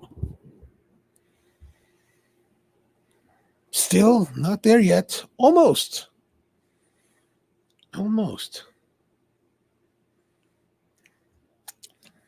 Yeah, George, this is really lasting us a good while. I tapped out the ash.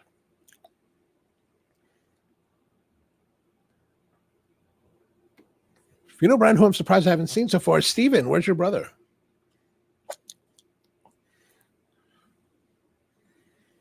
And then our other Steven from Phoenix, and then Aztec. We haven't seen Aztec. We haven't seen Young Ma in a while, too. Young Ma's been kind of AWOL from us. Someone said he got married. Someone said they think he got married.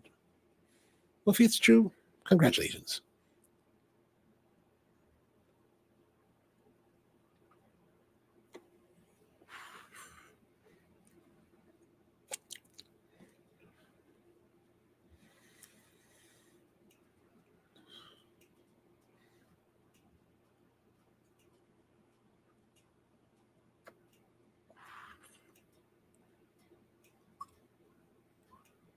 Yeah, it was like I said earlier, I was pulling some of the electric out of the space earlier today. Electric work always kind of makes me a little bit nervous, right? Because like, even though I've shut off all the breakers, I was kind of worried, like, did I really shut off the breaker? What if I didn't? So once I can be able to cut the live where the live connection would come, then I'm much more. Oh, Brian says, Steve, he's battling pneumonia. Oh man, Steven, that's terrible. I'm sorry to hear that. I hope you feel better quickly. That is a tough thing. Just make sure you take care of yourself and follow doctor's orders and take care of yourself. Hope you'll get to join us back again next week.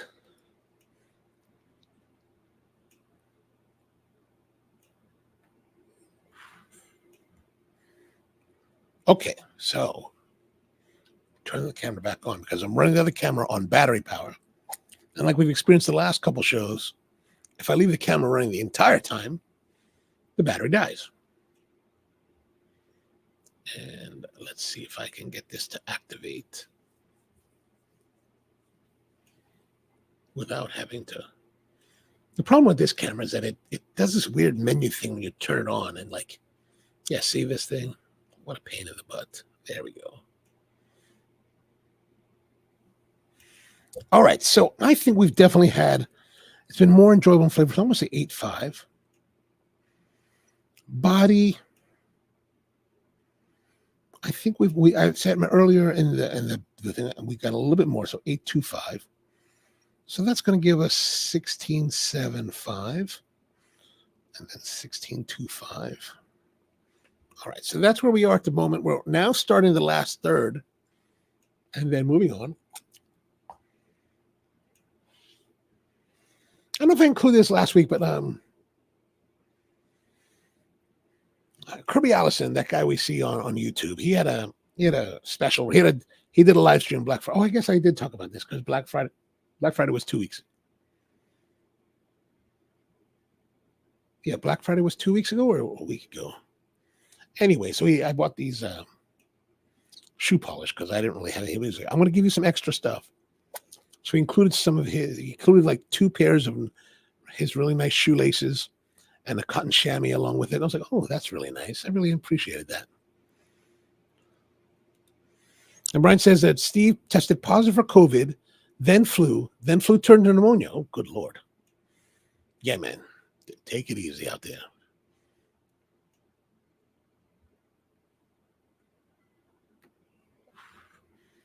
I presume that you're at home, that your brother's at home.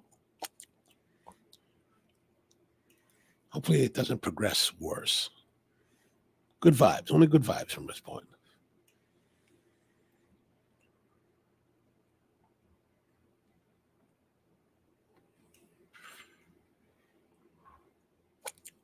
Yeah. Like I had some of my own disaster. Like one of my favorite uncles passed away just 2 days ago. He was feeling kind of ill. He talked to my father, his brother, on a Friday. Dad was kind of worried about him, and then his daughter, my cousin, sent me a message on a Tuesday morning that he had passed away, and I was like, "Holy crap!" They live in Manila, and she lives in L.A., so she flew back yesterday, and yeah. Sad. He was the uncle that when I was young, I always looked forward to seeing. He was also the uncle that kicked my butt. When I would stay in Manila. When I go to Manila back in the 90s, I would always stay at his house. And I remember 1997, I think it was 97 or something like that. I was 27 years old. And I get out there and he's like, what are you doing with your life? I'm doing my thing. I'm doing this, I'm doing that. And he's like, that's not good enough. You need to get your act together. That guy for the next month, he raked me over the coals so hard. Like it was brutal. Like I was so pissed off. I was like, man, I'm going to show this guy. And I remember he came to visit several years, 5 years later. I'd already started my own business, was doing my own thing. He came to see what I was up to. And he was like, all right, you're doing well for yourself. And I was like, oh, that was very pleasurable. I was like, oh, that was really nice to hear. Thank you. I appreciate that. He was a good man. He was a great man. He really impressive. Like did very well for himself. But by the time he turned 40, he retired. And I was like, whoa. I have not matched that performance. But he retired. And interesting, like these guys, these people like these guys, they retire. And I met several people like this over the years. But he retires at 40. But his retirement is not really retirement. Like he's doing all kinds of business. Like he's got manufacturing going on. He was in mining and he's in banking. And I was like, oh, Lord, man, this is retirement? So he was a good man.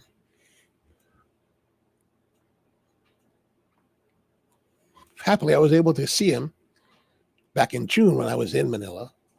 Usually when I'm there, I'll go out and hang out and go visit. And well, he'll usually bring the whole family to dinner. So that was real nice. Yeah, definitely get better. Definitely get better, Steve. You'll be better. We need to hear your voice when we're on the show.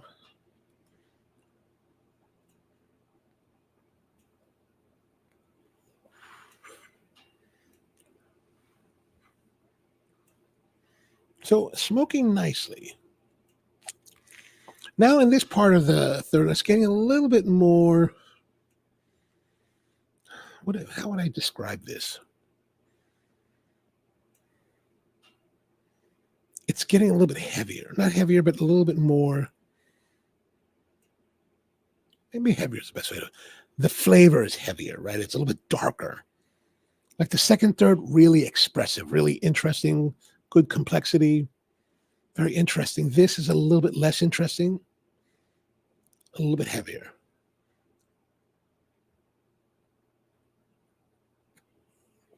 I do think it's a good cigar. Like it's at a good price point, or at least a decent price point, $10, right?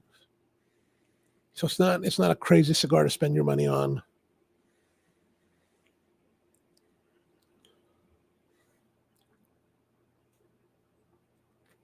I would probably buy another one.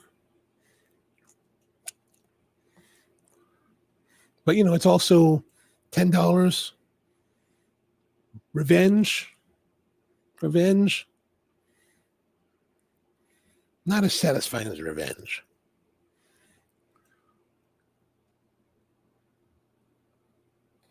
Although I have to say that, I have smoked a few revenges recently. I haven't smoked revenges much over the last couple months because I've been out, so haven't smoked much of revenges. And so a friend of mine gave me a couple, and I smoked them, and they're good. But I wonder, like, I might have said this in a previous live stream, but I wonder if I'm in this phase of perhaps change of palate. Because while I'm enjoying it, I don't feel like I'm enjoying it as much as I used to. It's not speaking to me in the same way.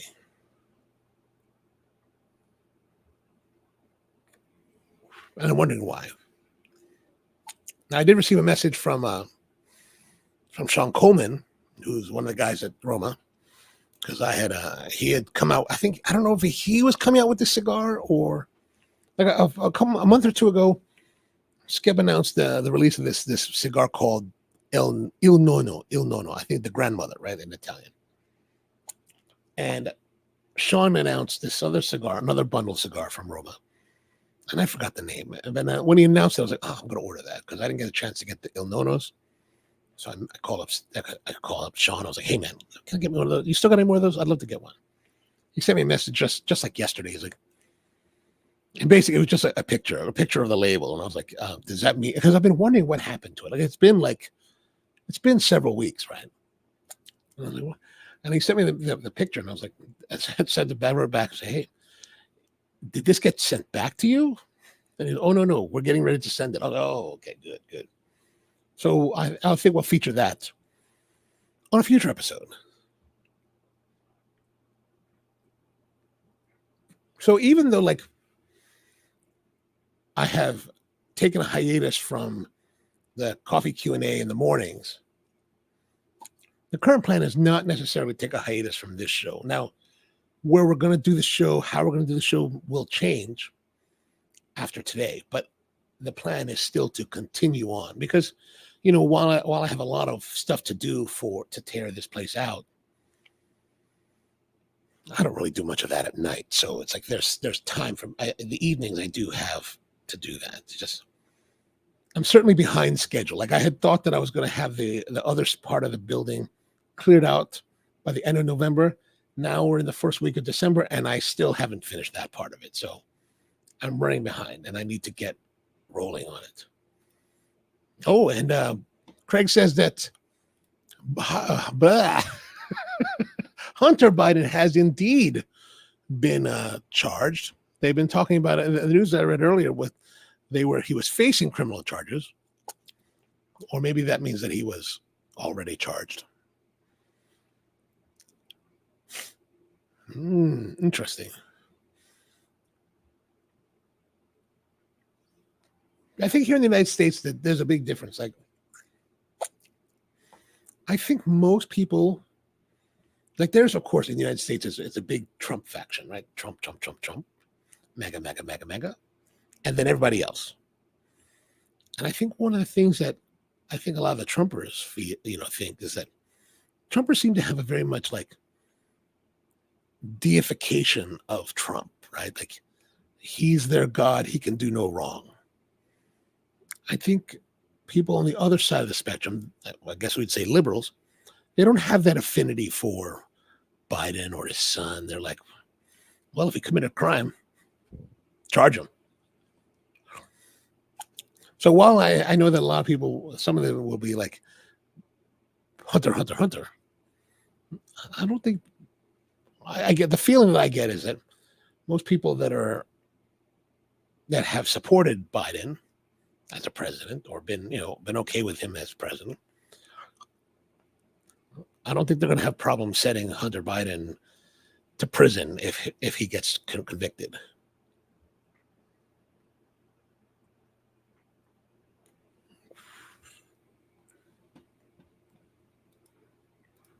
We're definitely getting towards the end because that proximity smoke, that little bit of chokiness is coming to play,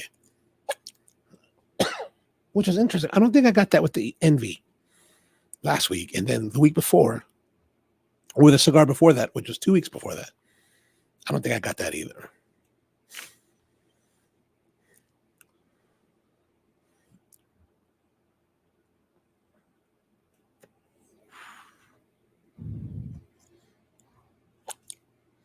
And also in the news, there's something about the presidents of MIT. Oops, we don't want that. Presidents of MIT and UPenn, University of Pennsylvania, and Harvard are under fire over testimony on anti-Semitism and genocide. Let's see what that's all about. I was going to play this one from ABC, but that was all video. I'm not interested in video. The weird thing is that I don't really like to watch news on video format. I'd rather read it. So University of Pennsylvania's President Liz McGill scathing criticism over her performance at a House hearing earlier this week. What did she say? Okay. During Tuesday's House hearing, McGill, along with presidents of Harvard and MIT, did not explicitly say that calling for genocide of Jews would necessarily violate their code of conduct on bullying or harassment. Instead, they explained it would depend on the circumstances and conduct.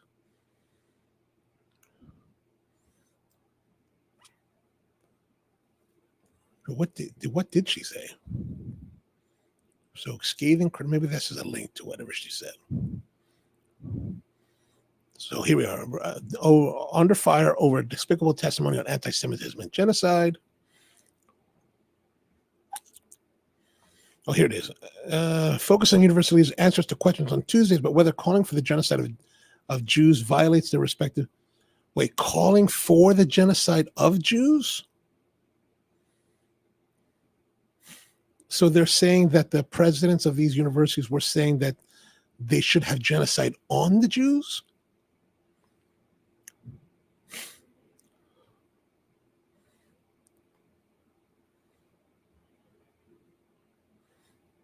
I'm not really understanding what they said.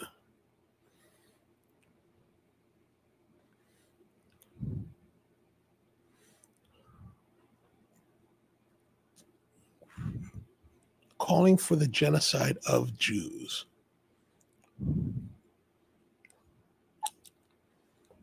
I'm still not clear on what they actually said.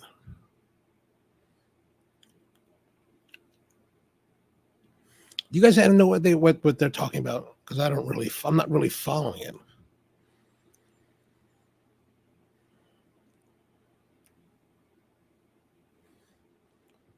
So Ackman has been public feuding with Harvard. Some students over reports of rising anti-Semitism on campus.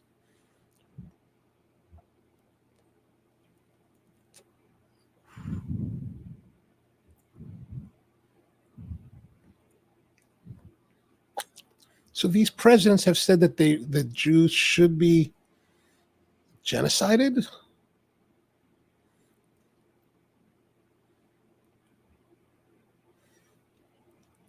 I'm really not understanding. Let me see this House hearing.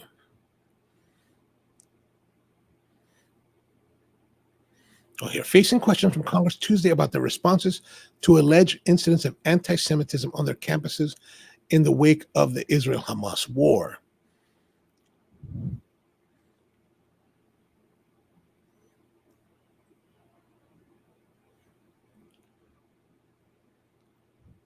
After the events of the past 2 months, it is clear that rabid anti-Semitism and the university are two ideas that cannot be cleaved from one another. For several hours, the presidents faced questions about their disciplinary actions towards students regarding acts of anti-Semitism, how their schools' hiring practices ensure their faculty represent diverse viewpoints.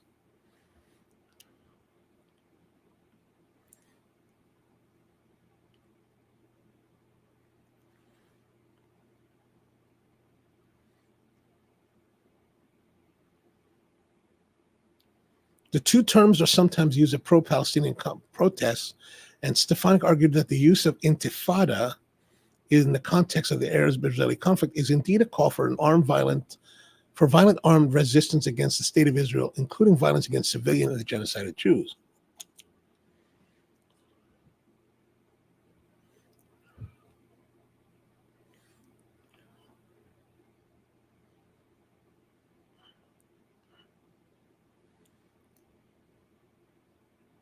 College campuses across the country have seen a rise in tension over the ongoing Israel-Hamas war. In recent weeks, there have been hundreds of protests and counter-protests on college campuses, some of them turning violent.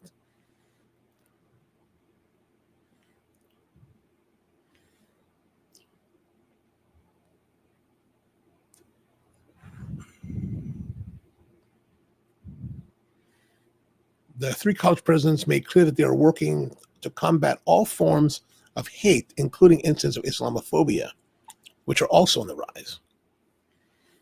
Kornbluth said that MIT will take on both, not lumped together, but with equal energy and in parallel.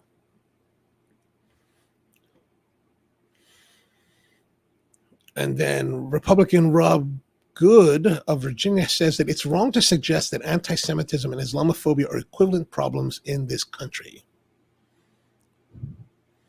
Is that to say that one is greater than the other?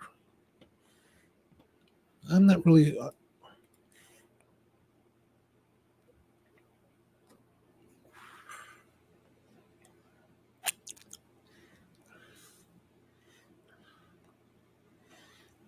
The interesting thing about this whole Israel-Hamas thing is that I was reading about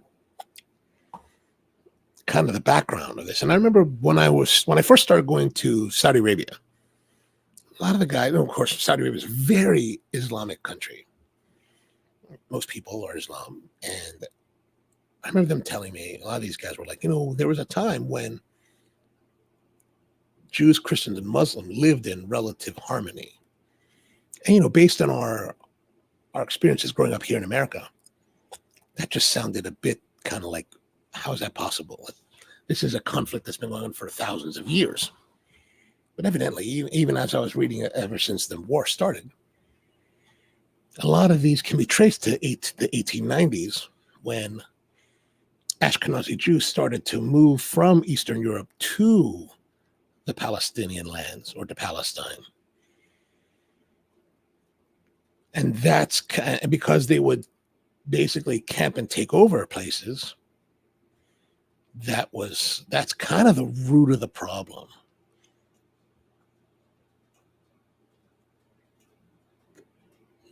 I think. I don't know.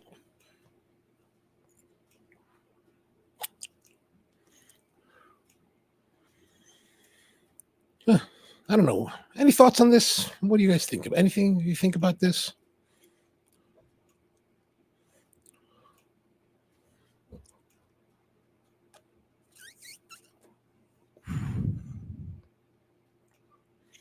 I get the feeling that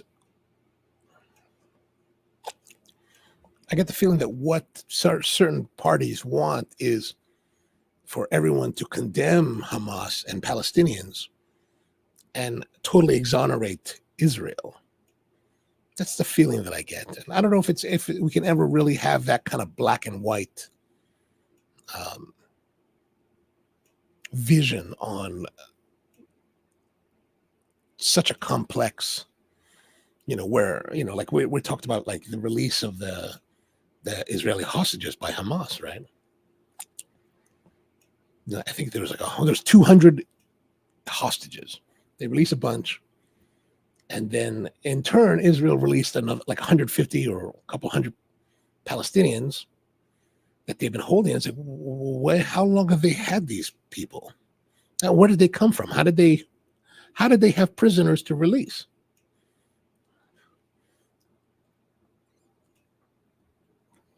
I don't know. Just some thoughts. So our cigar's coming along. It's still, performance-wise of the cigar, can't say that it's as good as the second third. It's definitely a lesser third, right? It's not as, it's got a little bit more muddled. It's not clear in the flavors. It's much, the complexity is kind of like lumped. It's kind of like this blob of burning tobacco, acrid tobacco, not as enjoyable. Let's see what Half Wheel had to say about the last parts. Some changes to the second third, and its flavor is strong to take top spots. So there's maybe some of that. Flavor increases slightly to a point just over medium. Yeah, I agree with that. While the body and strength also sees increases to just under medium and solid. I think it was more medium plus. However, the draws and smoke production could be excellent. Yeah, that's true. And is this the last third they're talking about? Yeah, so this was a combination of powdery cocoa nibs and creamy cedar easily outplace flavor of roasted coffee beans, leather, citrus peel, toasted bread, almonds, vegetal. Flavor stays at a point just over medium. I think it's much more muddled now than it was earlier.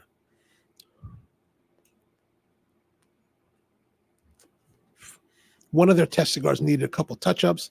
We have not really had any need for touch-ups. I did do a little burn in the first third, I think it was, just to cover the that weird kind of like wrapper, uneven burn of the wrapper.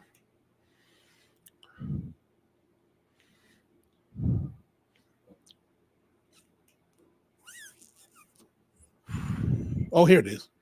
1492 in the name is referring to the year that Columbus landed on the Bahamian island and supposedly discovered tobacco. Of course, Columbus was not actually the first to discover anything, as indeed people who had lived there for hundreds of years had been smoking tobacco for quite a while before Columbus kind of fell upon them.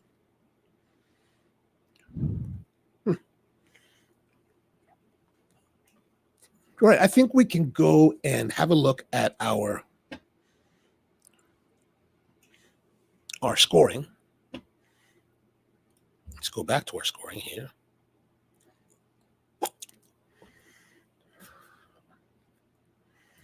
Let's start with our body. I think the body has remained relatively the same. We'll keep it at 825. I think the flavor has definitely taken a downturn back into the good area. We'll say 775. So that gives us 816. Burn and draw. Your burn and draw has been very good qualitatively. I'm going to say 8.5 for that. Consistency has been good plus 775. So that's what? 15, 16.25. Overall, I'm going to say it's been good. Let's say good 825, 85, 85, 857. We'll say that it's been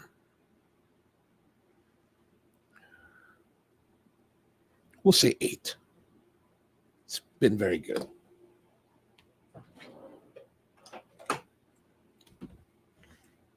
All right, let's calculate up our score here. We've got 7.5, 16.25, 16.75, 16.25, and then 8. Wow, really? 64.75? Really? Is that correct? Let's recalculate that just in case.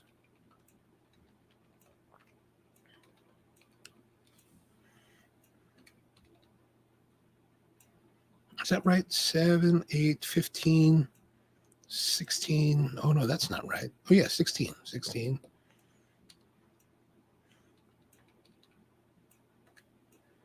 Oh, see, there was something wrong there. 80.75. There we go.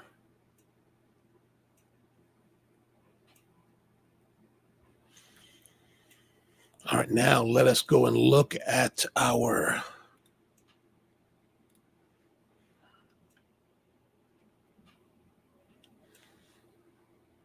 see where they puts us in our rankings. 80.75, the Warped Venture. And let's see, still on top, of course, of the mirror film there.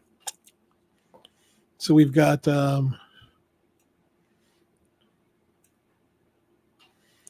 let's look for these. There's 1, 2, 3, 4, 5, 6. 6 ties. So this is the 22nd cigar of the year. 22nd for the year. That's not bad. 22nd cigar.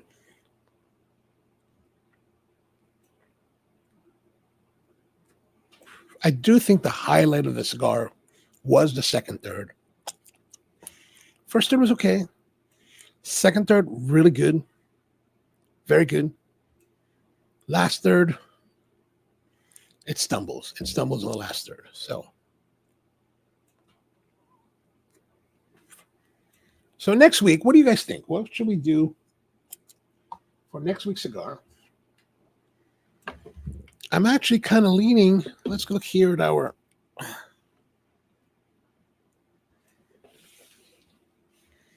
I'm leaning. We have our choices today, this week, next week, are the El Pulpo, which is a box pressed, kind of Robusto-ish, maybe Toro-ish, and then we've got this RM Caribe Robusto with kind of a barber pole, and then the Privada Cigar Year of the Wabbit. Any thoughts on what you'd like to see? I'm kind of leaning towards the Year of the Wabbit. What do you think? What do you think? Let me know. Let me know if you have any preference. Tony says El Pulpo. All right. Anyone else? Anyone else?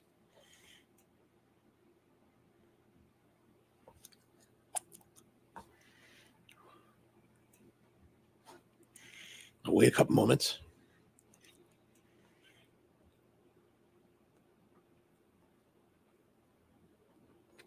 I'm smoking it down. Oh, yeah.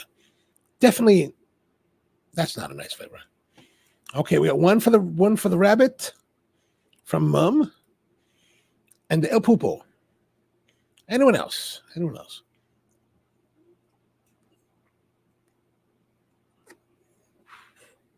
Somebody hit us with another vote. Break our tie. Rusty says Wabbit. All right, we're going to do the Wabbit next week. Then we'll do the Pulpo after. All right, so that's pretty much it for this week. Thanks for tuning in. Good to see you. As always, we're back again next Thursday at 8 p.m. Eastern Time for more coffee and cigars. A little bit of a different setup, I'm sure, by next week, but always good to see all of you guys. Thanks for being here again. Back again with more endless chatter.